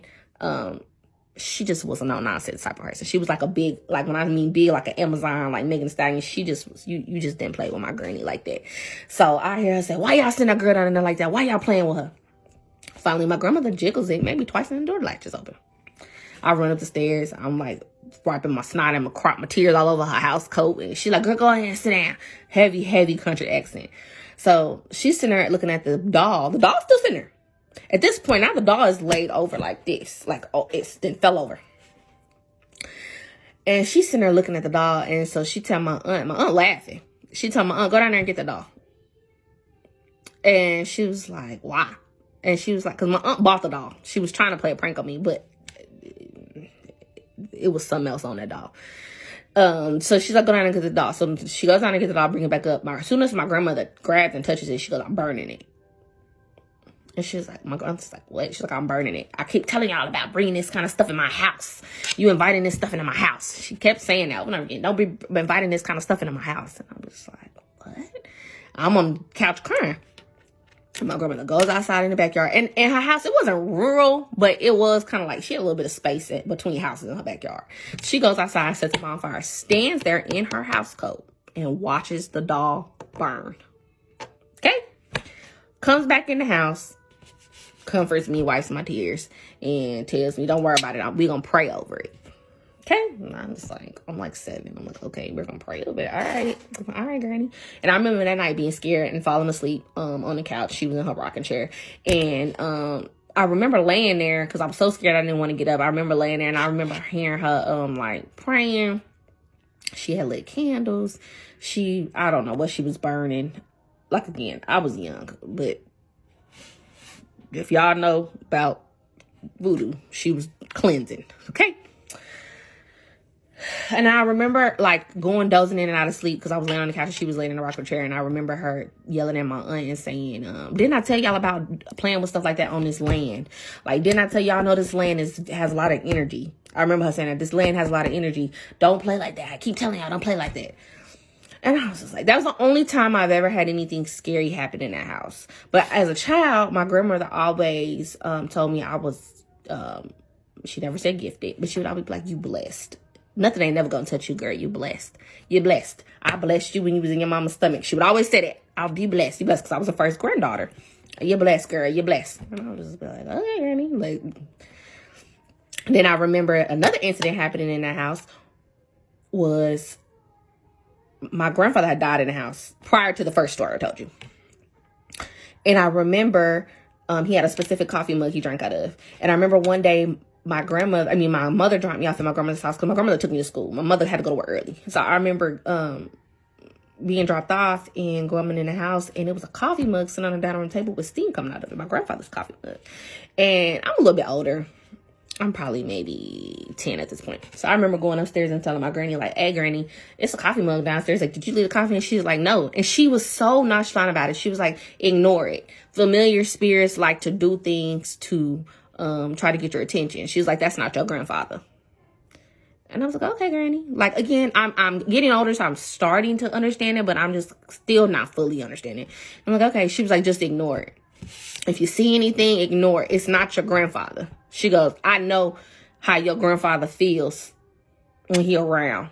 I know when certain spirits, good spirits are around, how they feel. That's not your grandfather. Ignore it. And she would always tell me, you ain't got to worry about it. It's not going to get you. She would always say that to me growing up. You ain't got to worry about it. It's not going to get you. You blessed. She would always say that all the time. So I say that to say I haven't had a lot of horrible encounters, but I don't know if my grandmother, she always said I was blessed. I don't know what she did when my mama was pregnant with me. Okay. But I even tell my husband that when we be watching scary movies, I'm like, I ain't scared of this. It's not going to get me because I'm blessed. My grandmother blessed me. So whatever she did, baby, it worked. Tell me a ghost story that sounds completely unbelievable, but is entirely true. So this isn't like unbelievable or anything, but it is kind of weird and different. I was 13, laid down to take a nap, and I was looking into the kitchen. From where I laid, I could see right out in the front, and all of a sudden there was a ray of like rainbow light in the shape of a person, and it was there for about 5 to 10 seconds. I felt like I couldn't move. I was shocked and surprised. I was not asleep. I know I wasn't dreaming. I got up right away after it disappeared and told my mom about it, and she said that when she was pregnant with me, she looked up at the ceiling and she saw a ray of rainbow light, and it was pitch black in her room, and then it disappeared. We have no idea what it was. We've never seen it again or experienced it, but it's something that neither of us will ever forget. Tell me a ghost story that sounds completely unbelievable, but is entirely true. So in my 20s, I was with this girl, and she had a duplex.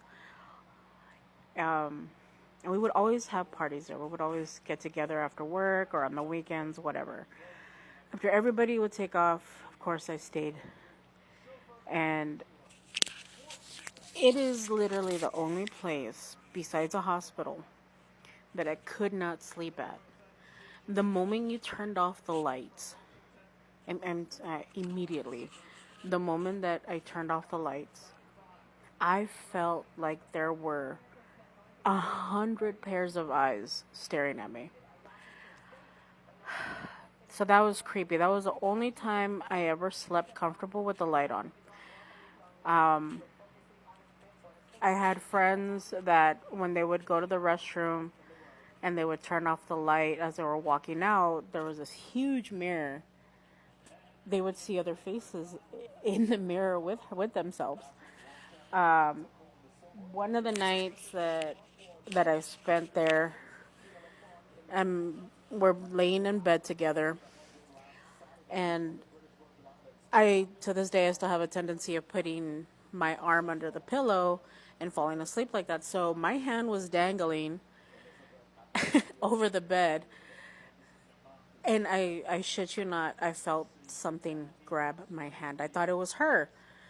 It was not. She was facing away from me. So I was like, okay, what the fuck, right? So I'm like, okay, I might be imagining shit. Cool, all right. I try to calm my shit down, right? Okay. Go back to try to fall asleep again, and I shit you not, something grabbed my hand again. Whew. Let me tell you, I stuffed that shit with a pillow, and I tried to go to sleep. I tried, but I could not. And then one night we got so drunk that I just knocked the fuck out. And I woke up speaking another language, and I heard a child's voice respond to me.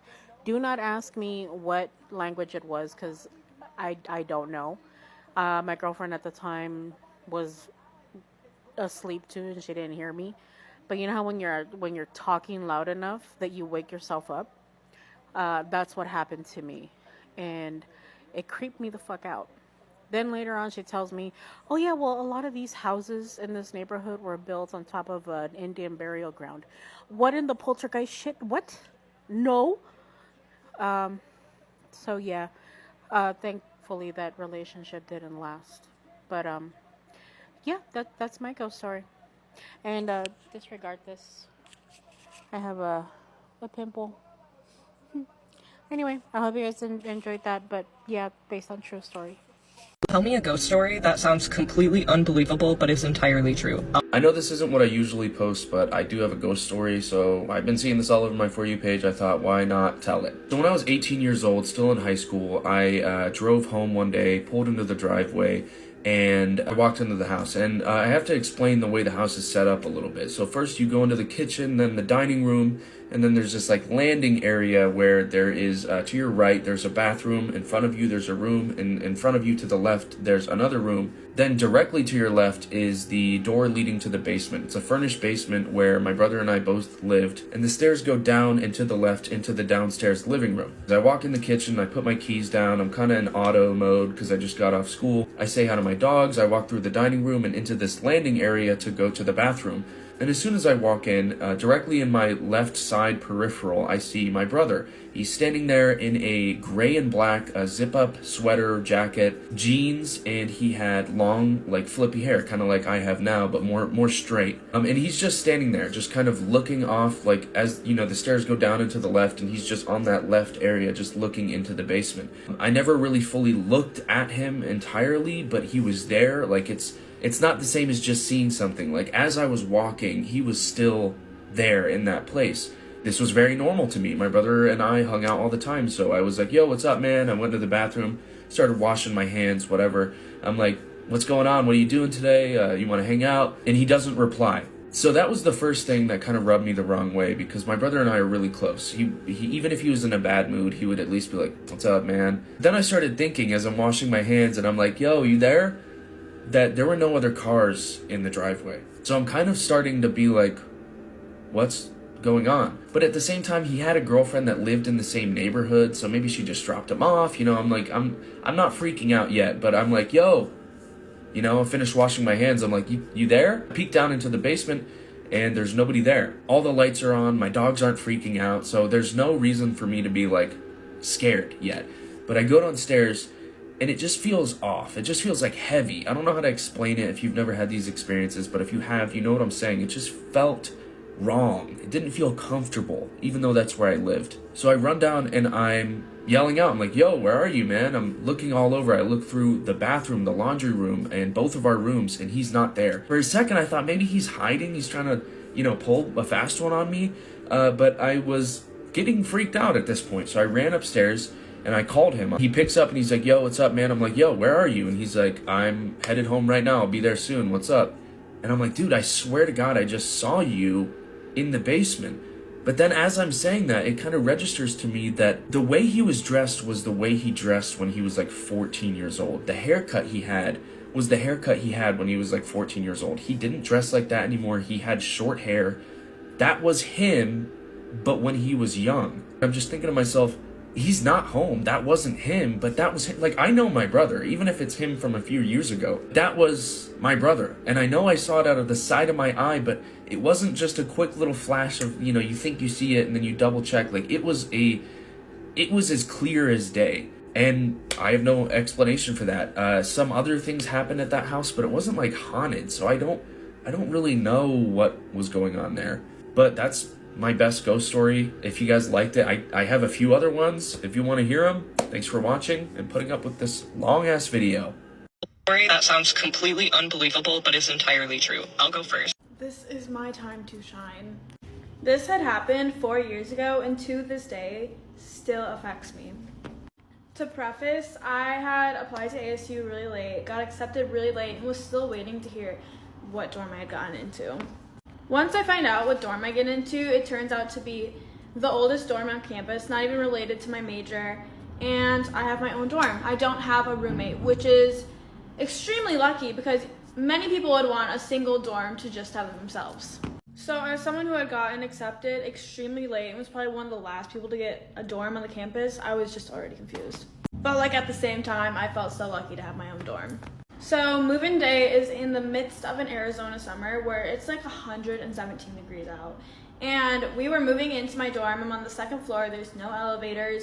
The building is hot. The hallways are hot. We get into my room, freezing cold. And I have a giant, the whole wall is a window, and it's still freezing cold in my room. And I'm just thinking, like, this is so nice. Like, my room is going to stay cold. My family, like, finishes moving me in. They fly all the way back to Minnesota.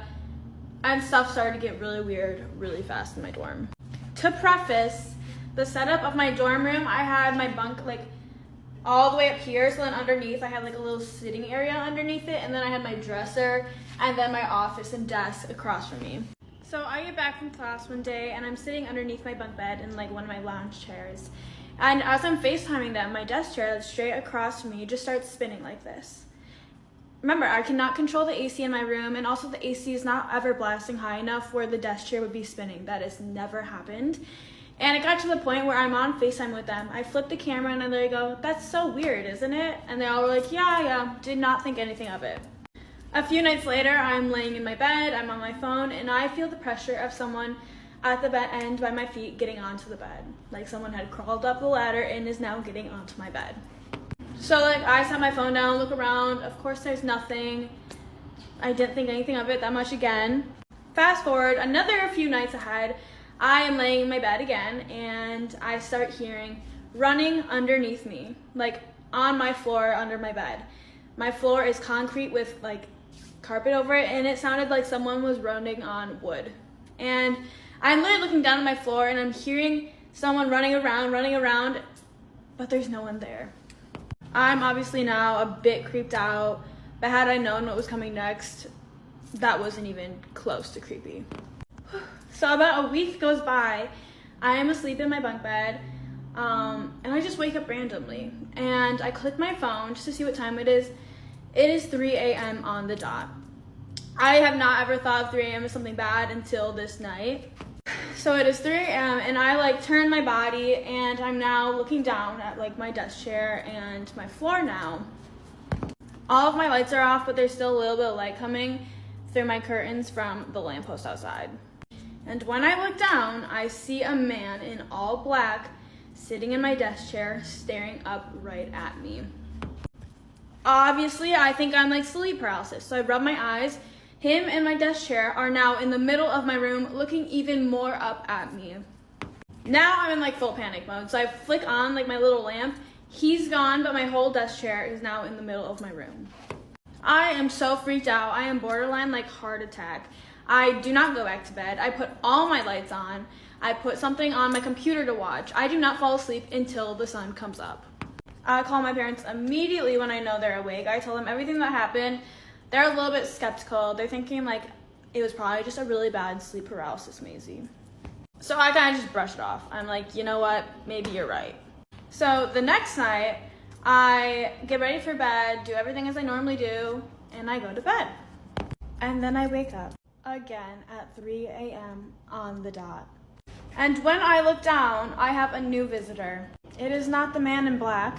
It is a little kid in a hospital gown with holes all over it. It's a boy. He has long, blonde, stringy hair over his face, and he's kind of looking down, but like looking up at me with his eyes, and he's right next to my dresser by my door. I am so freaked out. I flip on my lights. He's gone, and I immediately call my mom. And I call her, and she has said to this day she has never seen me so scared. She sees how scared I am. I tell her what happened. She's freaked out. She can't do anything. She's 1,000 miles away.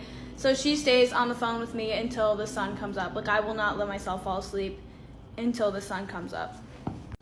Once it's up, she's like, Maisie, I need you to pack up everything and move out. Like, you are not staying there another night. I pack all my things in a suitcase. I have a hotel booked, and I go to class before I leave. Mind you, I am the only one with a key to my room. I come back to my room, I open my door, and my suitcase had been opened and all of my clothes were thrown all over my room. I did end up just repacking everything and leaving and going to a hotel, but to this day I cannot sleep without a TV on and having something talk in the back. If it comes around to 3 a.m., if I wake up at 3 a.m., I will stay up until 4 a.m. And yeah, I need to always have a little light on too. Tell me a ghost story that sounds completely unbelievable but is entirely true. Okay, I have been waiting for this day. Okay, I have two, but I'm going to say the most scary, or the scariest one. So I was probably about 18, 19 years old at the time. I'm from Northwest Indiana. I was at my dad's house, and I already got like weird vibes from the house to begin with. Like when they toured it to buy it, there was some like red stains on the bathroom tile, and I was like, you're really gonna buy a house with like red stains on the bathroom tile? You're weird. Anyways, so one night when I was about 18, 19 years old, and pause, time out. I've already had, like, my first ghost experience was before this one that I'm going to say. So I'm already on edge, and the first one happened probably about 2 weeks prior to this one. So I'm already on edge. I already don't want to go, like, back to my dad's house, but my parents are divorced, so, like, court ordered that I have to. So about 18 years old, I'm at my dad's house, and how their house is set up is when you go up the stairs, you have a bedroom on your left, a bedroom on your right, and then it goes, it's kind of like a big U shape. And then there's a bedroom up front and then another bedroom up front on the other side. So I'm the left-hand bedroom as soon as you go up the stairs. So I have a clear shot. I can see right down the stairs from my bedroom. So one night, it's probably, I don't even know what time it is at this point, but I hear rustling at the end of my bed, and my dad has a shooting club. He goes and he comes back. He likes to play pranks. So I'm thinking it's my dad, right? Well, I wake up, I see this like 8-foot tall, slender black figure at the end of my bed. And for those of you who know my dad's my height, and he's like 5'7", 5'8". So not like 8 foot tall. This motherfucker is like big, right? So I start freaking out because I'm like, who is this person in my room messing at the end of my bed that can easily climb on my bed and attack me? So I'm like hurrying over to my nightstand. I turn on my light and I see this 8 foot tall black slender figure bolt out of my room and down the stairs. So while I'm like processing that, I realize all of my furniture in my room is flipped upside down. The desk at the end of my bed flipped upside down. The chair at the end of my bed flipped upside down. My dresser pulled away from the wall, drawers out.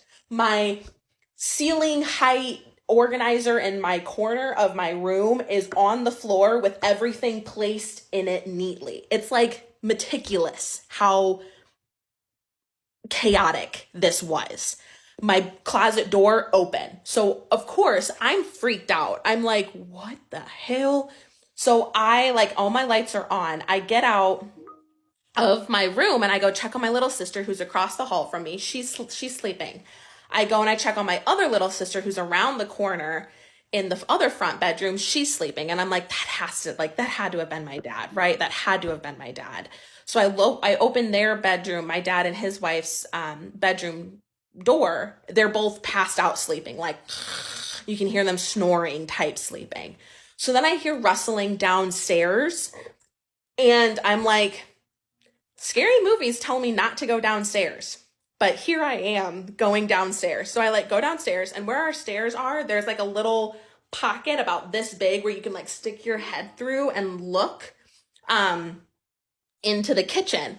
So as I'm about to do this, there's this voice in the back of my head saying, do not look, do not look. And I'm like about to look and I'm like, I'm not dying today. So I don't look, I head back upstairs, I shut my door, I lock it, and I sleep with the lights on. Mind you, I look at the time when all this happens, 3:33. 3:33 in the morning. Witching hour. It's the witching hour. So I'm scared. I go back to bed at like 6 o'clock, 7 o'clock in the morning. My dad unlocks my door and he's like, what the hell are you doing with all the lights on? Like, turn them off. And he starts turning the lights off. I've put my room back together. Like I just go into like scared mode, right? So my room's put back together. The next morning, I like lock my door again after he leaves. The next morning I wake up and I tell my dad and my stepmom about this. And they look at me like I'm crazy. They're like, there's no way that happened. Like my dad was like, I looked in your room at 6 o'clock. Your furniture was fine. I said, because I flipped it. Because I was so scared that I went just back into like whatever mode I was in, like fight or flight. And I just put my room back.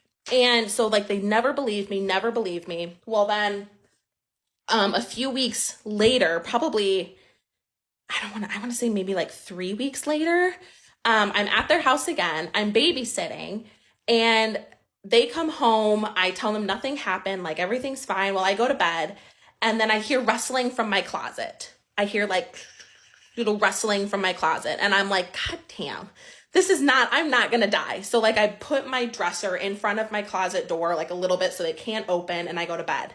The next morning, my dresser is put back where it is and my closet door is open. Never have figured it out. They eventually moved out of the house. They're in a new house. I moved out. I refuse to go back to that house because I'm so freaked out about it. That was only the second and like third-ish like ghost experience I've had in that house. The first one was even more terrifying, but I don't have enough time to tell that one. So yeah, that's my ghost story. That's my ghost experience, ghost story. Hope you like it. 8-foot tall Slenderman figure. Tell me a ghost story that sounds completely unbelievable but is entirely true. I had just got out of a relationship, and my son and I, who was about 3 at the time, had just moved into our start over house. It was a little farmhouse that was like really, really old. My landlord is about in his late 80s, and he was born in my house. My dad also had lived in this house when he was younger as well. I know it had quite a few people living in it throughout the years, but we were just renting this house. Well, we were in this house about like a month or 2, and my son had his tablet, and usually I let him watch it like a little bit before bed. Well, I was sitting downstairs, and this was before I had my dog or my cats or anything like that. I had been sitting downstairs in my recliner, and he had fallen asleep. Well, we had to get up early the next morning, and I was like, make sure you go to sleep. I went upstairs, made sure he was asleep, and I took the tablet and I put it in my bedroom, plugged it in.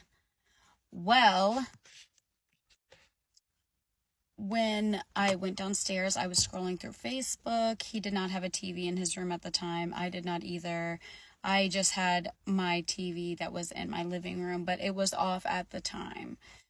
I was just scrolling through Facebook. There was no sound on or anything. Well, I hear upstairs a woman talking, and it sounded like she was talking to somebody else, but I thought that my son had taken his tablet and he was like watching it, because he likes to watch those videos of people like unboxing things, and he likes to watch people play with toys and stuff like that.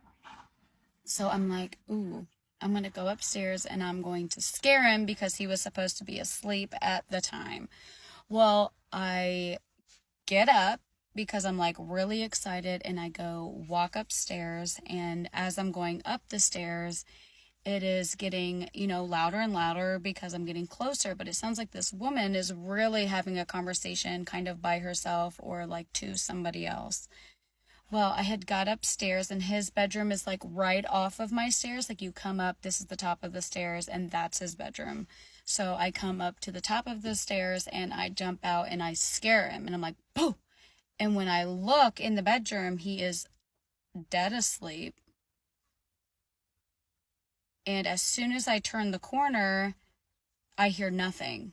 Like nothing is upstairs. There's no sound. There's nothing. And I look into my bedroom, which was directly next to his, and his tablet is still plugged in, no noise, completely turned off. I went downstairs, and for some reason, I wasn't afraid or anything, but I literally was like, whoever this is, let's just not do that again. And weirdly, though, I had never heard anything else the rest of the time that I've been living here for like 5 years now.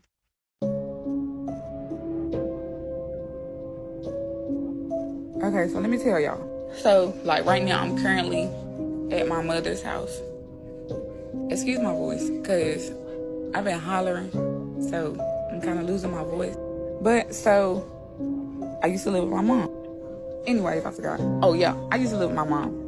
So, I was in high school. I can't remember exactly what year it was, but if I'm not mistaken, it was definitely 2018. I used to be into a lot of wanting to connect with spirits because I lost my uncle back in 2013, I think it was. And I used to feel so guilty. Like, I used to want to connect with him. Like, I just wanted to talk to my uncle, like, get some type of closure, some type of... I can't remember exactly what I did, or I used to ask for signs or something. But so it got to the point, like, in my room, I'm gonna show y'all. So, like, this used to be my room, but this wasn't the exact bed set and how it is. But y'all see this room, right? Y'all see it. But yeah, but that used to be my room. And I used to have these curtains that's currently in my house now in my room. They're blackout curtains. So that being a small room, like, them curtains used to black my room out. Like, it could be daytime and you cannot see nothing. Like, it's pitch black in my room. So one night, I was in my room. Y'all, when I tell y'all, I had to sleep with my TV on and a nightlight because it felt like something was standing by my bed, like, blending in with the curtains. And it's like, you know, sometimes, like, your eyes play tricks on you. It make you think you see something. Like, I lied to y'all. Like, I saw something standing there by my curtains, and I just had this uneasy feeling. We had our pastor come bless the house because it got to the point where, like, things started happening here. Like, you hear people running down the hall, you hear something moving down the hall, and it wasn't the house creaking. Like, you actually hear somebody. Like, it got to the point where my mama used to ask me, was I moving around? And I wasn't moving around. Like, I did be in my room.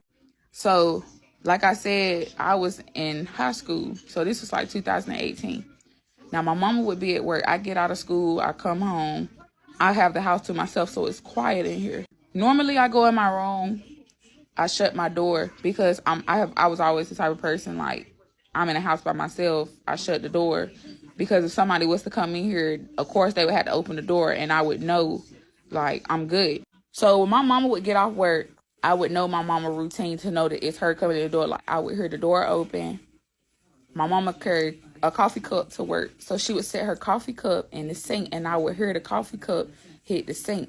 And normally my mom, she would walk down the hallway, and, you know, she would come to my room, see if I'm woke, if I'm hungry. She would open my door. One day, y'all, I'm talking about, this shit was so scary. One day, I got out of school. I came home. I always locked the door behind me when I came in the house.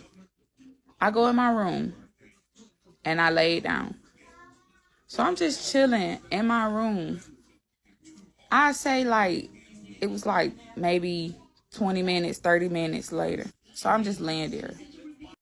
I didn't hear no door open. And see, my mama got an alarm system in her house. So it's like, it'll say back door open, you know, or it'll beep or something. I didn't hear that. So I was listening because, like, you know, it's quiet in the house. You can hear everything. Y'all, I heard something hit the sink. Like normally how my mother set her coffee cup in the sink. I dead ass heard somebody walk down the hall. Like heavy footsteps walk down the hall, and it stopped at my door. I called out. I was like, Mom. I didn't hear nothing. I called out a second time. I was like, Mom. I didn't hear nothing. That third time that I called out for my mother and I didn't hear nothing, I lied to y'all not. I knew that was not my mother. The door didn't open, nothing. But it got quiet. It's like I heard the heavy footsteps come down the hall and it stopped immediately in front of my door. It wasn't my mother, because I called her. I said, was that you? She was like, no, I'm still at work. Do y'all think I came out my fucking room until my mother got here? But that shit was really scary because, like, after all of this, I done tried to connect with somebody. You get this uneasy feeling in the house like it's somebody here, and it's not a good spirit. It's giving you an uneasy vibe, uneasy feeling. You feel like somebody is watching you. And then for that to happen, and like I said, we had to get our pastor to come bless our house. It's all crosses all throughout our house, still to this day. Ever since then, I stopped asking for closure. I stopped trying to connect with the dead. I stopped trying to call out for my uncle. All of that was the scariest shit of my life. And I tried to tell my mama about it, and I don't think she believed me for real when I told her. But I tell anybody that story, and it's like, it's scary. And for me to even have been here before, and of course nobody would believe me, to say that I actually have encountered, like, seeing the devil himself to my face, it's real scary to say that and to talk about ghost stories. Well, yeah, that's my ghost story, my experience. Okay, my stitches are glitching and I am late to the show, but I still wanted to give you my weirdest what was that story. So my husband and I were raised in a very conservative evangelical denomination, the same denomination, but we had very different viewpoints growing up surrounding the paranormal. So I'm a born medium, and I justified that by the book of Acts saying that some of us have the gift of discernment between spirits from the Holy Spirit, right? Jesus called us to cast out demons in his name. You know, I'm here for it. I was all in. His family, though, believed that pretty much literally anything and everything could welcome in demonic forces into your life. Some 1 Peter, you know, the devil is prowling around like a lion, seeking those whom he may devour stuff. So he grew up absolutely in terror. One of the biggest scaredy cats I've ever met in my life. It was quite the opposites attract situation. During his deconstruction journey, he sat me down at one point and was like, listen, I think I am an atheist. And I'm like, whoa. You just went from one extreme to the other. That's so on brand for you. Okay, cool, that's fine. And we began to talk about how scared he's always been. And he no longer had this fear of hell. I don't care what your opinion is on it. The first few years of our marriage, we encountered some scary paranormal activity because of how terrified this man was at all times. His fear, the spirit of fear that he carried around, just manifested in some wild phenomena. So we're sitting there discussing that, and he's telling me about this freedom he has from fear. He no longer feels afraid of everything.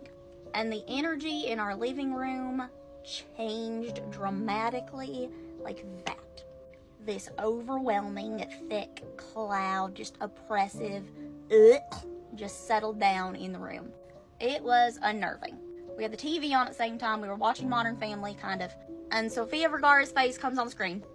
But her eyes and her mouth were completely blacked out, and the background had turned blood red.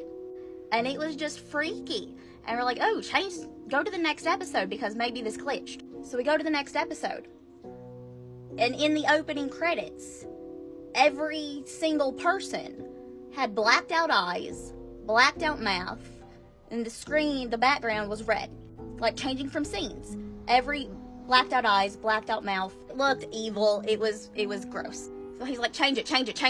So I throw on Bob's Burgers real quick because it's probably just a glitch with Modern Family for some reason. It's really weird, but whatever. Tell me why every single character on this animated TV show had blacked out eyes, blacked out mouth, and a red background. The overwhelming feeling of fear in that room was palpable.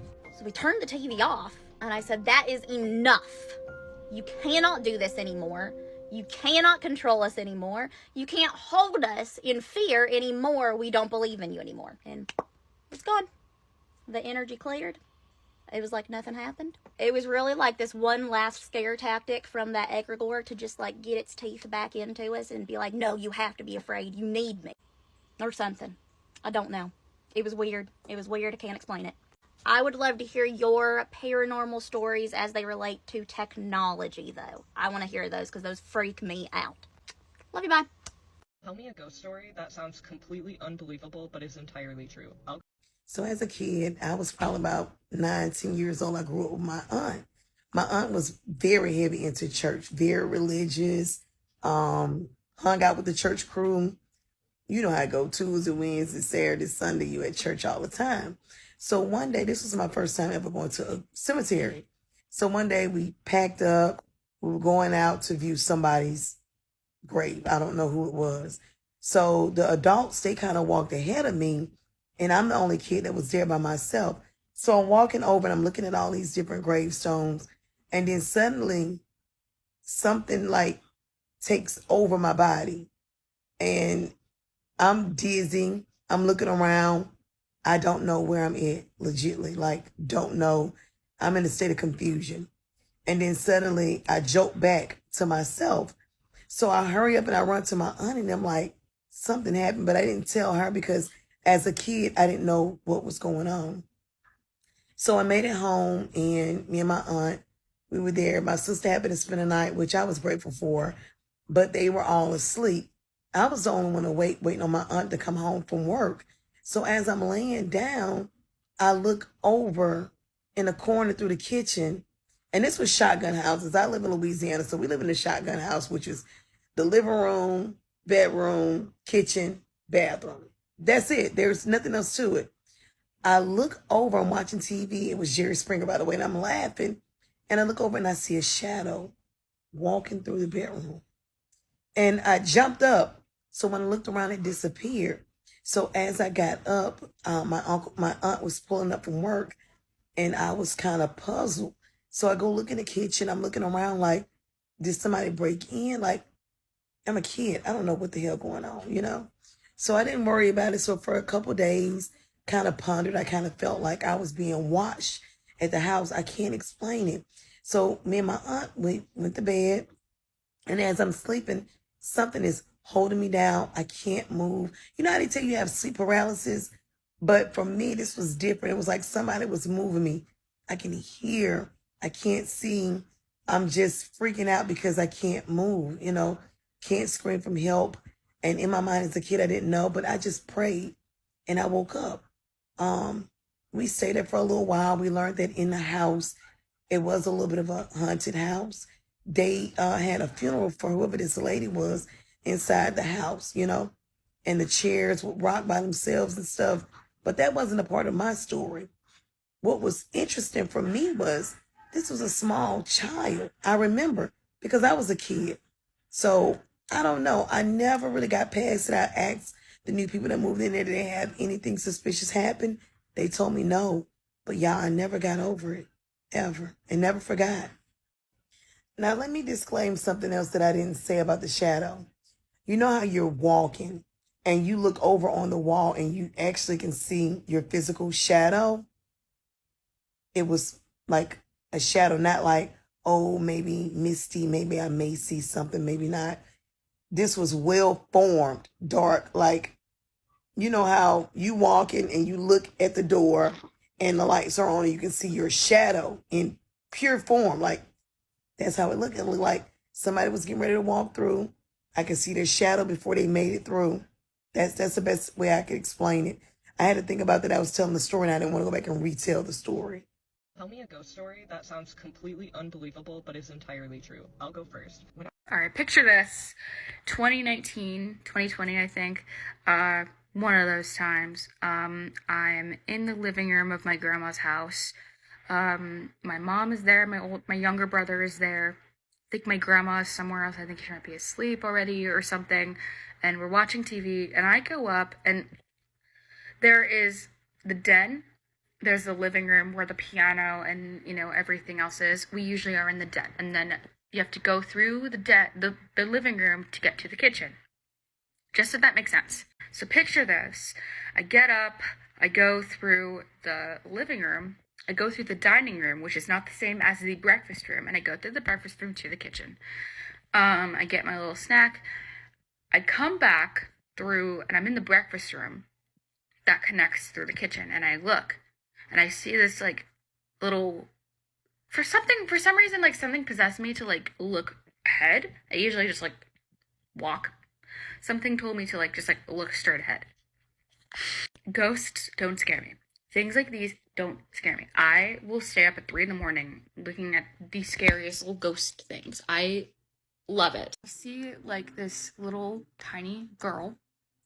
She is like wearing like this like white dress, has a bow, and she's running from the piano to probably around where like you go to like this like hallway where like the front door is. And she's running through there. I freak out. I run back to the den, but my 10-year-old brother is there. So I'm like, oh my God, I cannot freak him out.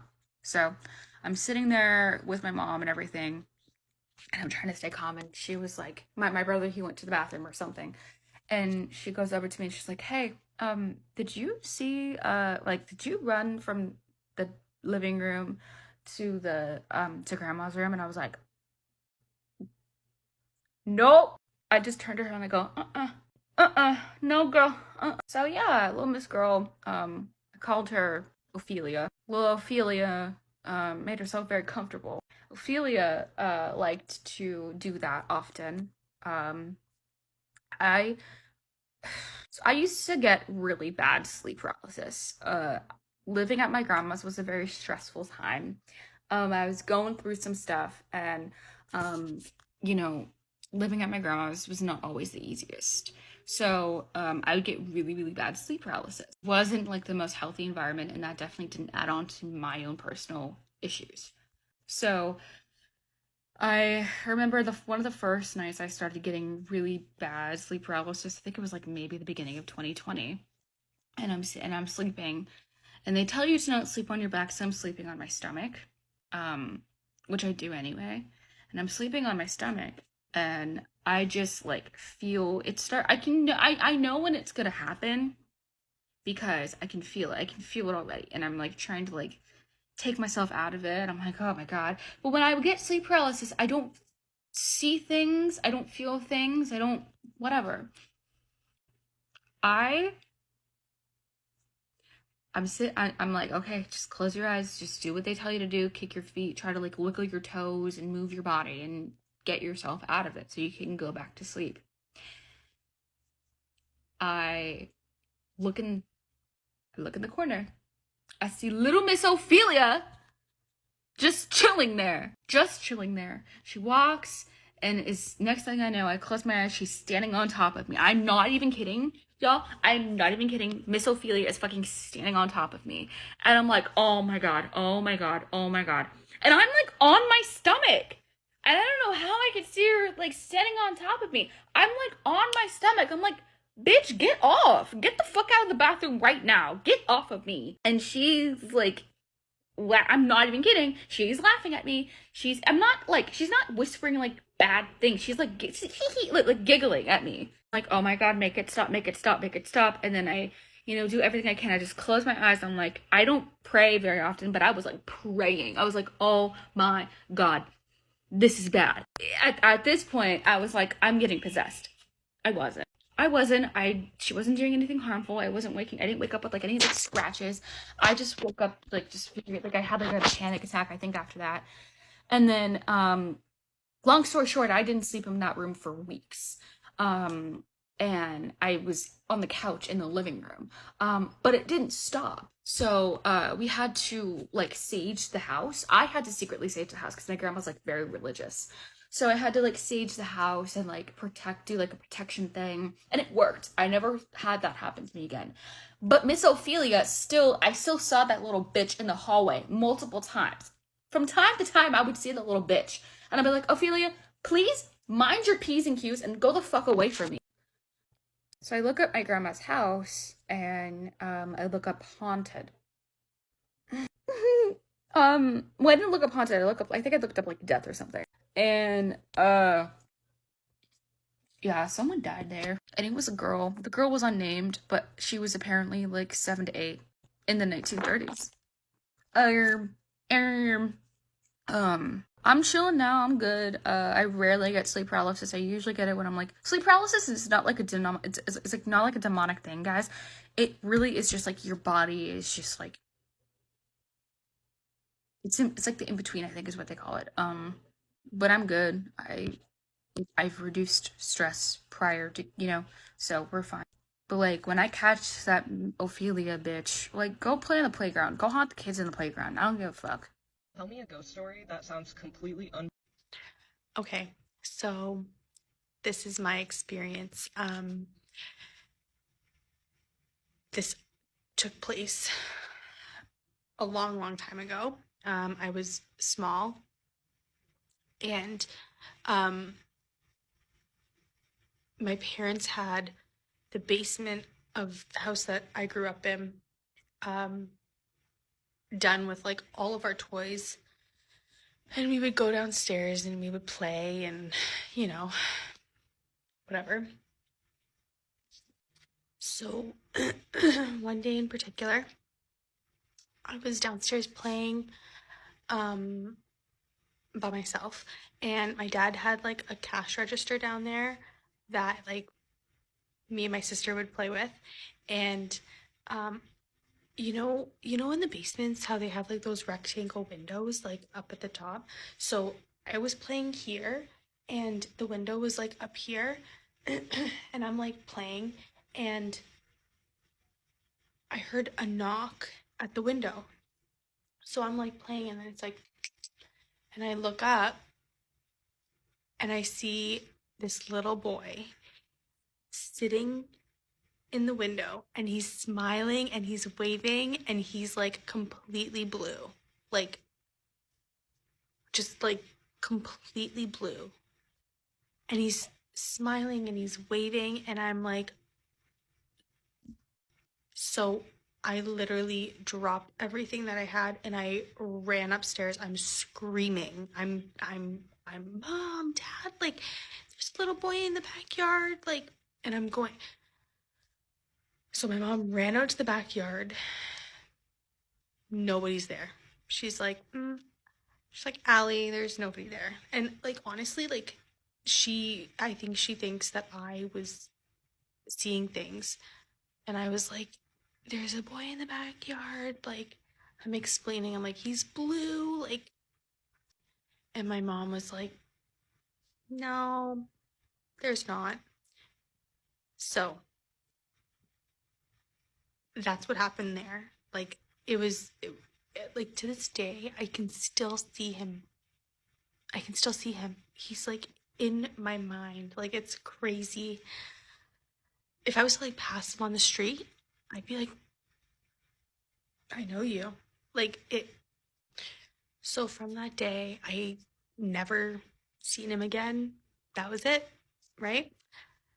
Now, fast forward to, like, years and years later, and I meet one of my now best friends, and she kind of, like, told me, like, Allie, I'm clairvoyant, like, and I'm right into this stuff. Like, I was like, no, you're clairvoyant? You can see things? And she's like, yeah. And so she on multiple occasions has, like, really, like, told me stuff, told people, like, not just me, like, she's literally, like, read people and given messages, and, like, she's known things that, like, how would you know? You know what I mean? How would you know? So anyways, I met her years later, and I never told her the story because it was just something that we never brought up and whatever. So there was one day, okay? She's like, Allie, I have to tell you something. And I was like, okay. She's like, there's someone who always wants me to, like, talk to you. And I was like, okay. She's like, I see a little boy. And I'm like, okay. Now, if I didn't just tell you the story I just told you, her just saying this to me, I'm now trying to, like, in that moment, I was trying to, like, okay, is there a little boy that, like, I would know that passed on? Nothing was adding up to me. But she then says, he is completely blue. I still have chills. Like, every time I tell this story, I get chills. she's like, he's completely blue. And I'm like, okay. And at that point, I still didn't like give her, like, sometimes I'm like, okay, yeah, tell me more. This woman then proceeds to tell me that he was so happy that day that I seen him. No, literal chills. Literal chills. Now, bear in mind, I did not tell her the story. There's no reason she knows this story. And she was like, he was so happy that you seen him that day. She's like, he was like waving at you, and I was like, okay. And that, to me, like, I was like, wow. And then she then said, he's my guardian angel.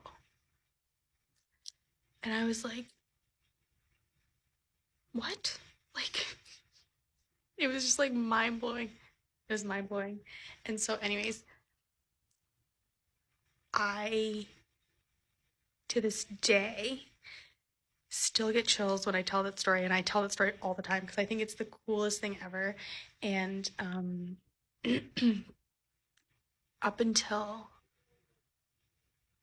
another time, I never seen him again, but I did see him again.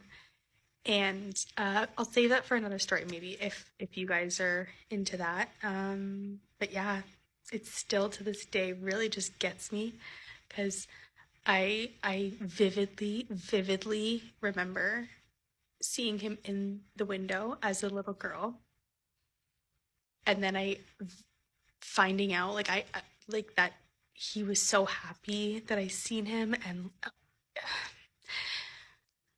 so that's my story. Tell me a ghost story that sounds completely unbelievable but is entirely true.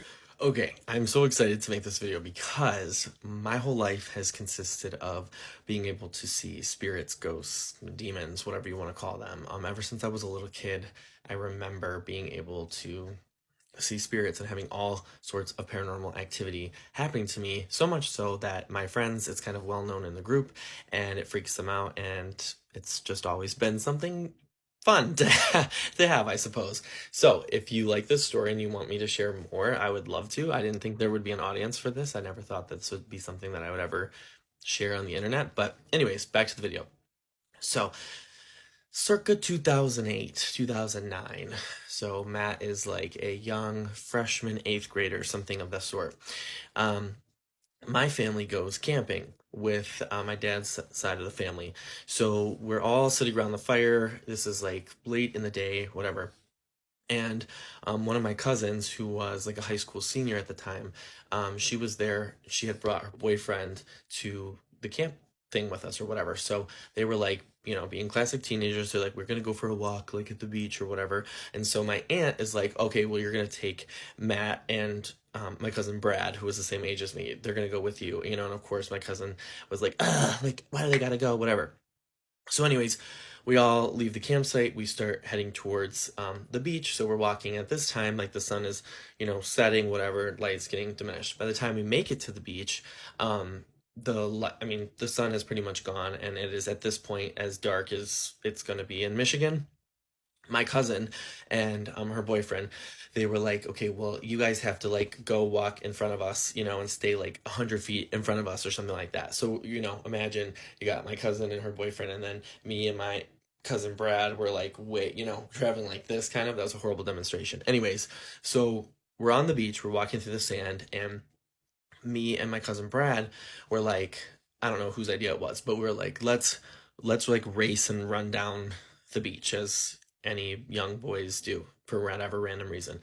So we're like, we got count off, whatever, and we're like, all right, let's go. So we start running down the beach.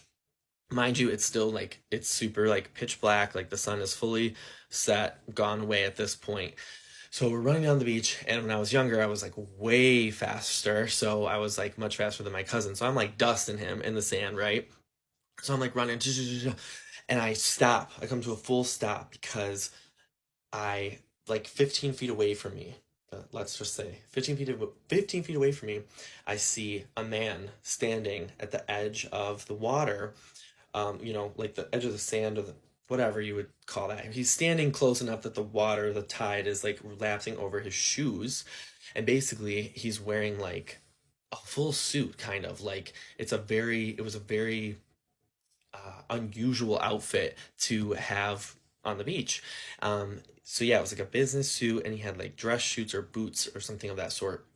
And so I'm like, I kind of freeze, right? And I'm looking at him, and I can tell, and he's standing looking like, you know, out towards the water like this. So I'm looking at his profile. He's looking this way, and I see in front of his mouth this like little flame, this little orangish, you know, whatever, and his fingers. So he was smoking a cigarette like that, right? I could see the ash.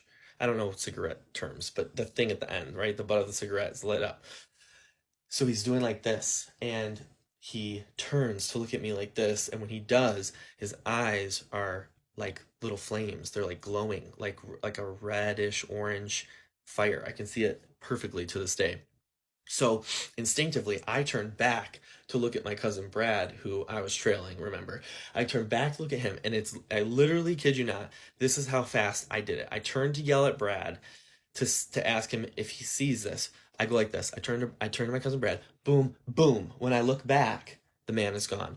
So as any good horror movie not survivor does, I take off running towards the man that I just saw, literally 15 feet away. He's nowhere in sight. And remind you, we're on the beach. So even if he was like, I better get out of here or something for whatever reason, he's in the sand. So I would for sure hear him. I would for sure see him. Like even if he was faster than me and had gotten away, there's no way that he would be nowhere to be seen. So I'm sprinting down the beach. I can hear my cousin Brad yelling, "Where are you going? Where are you going? What are you doing?" I'm running down the beach. And I make it to the other entrance of the beach, because we had come in from like the south. There's like 2 entrances or whatever. We come from the way other side. So I make it to like where it says like, you know, welcome to the beach or whatever. And I'm there. I'm looking all around. I'm like, whatever. My cousin Brad finally catches up. He's like, "What are you doing? Like, why, you know?" And I'm like, "Did you see that guy standing there?" And he's like, "No, there was nobody. What are you talking about?"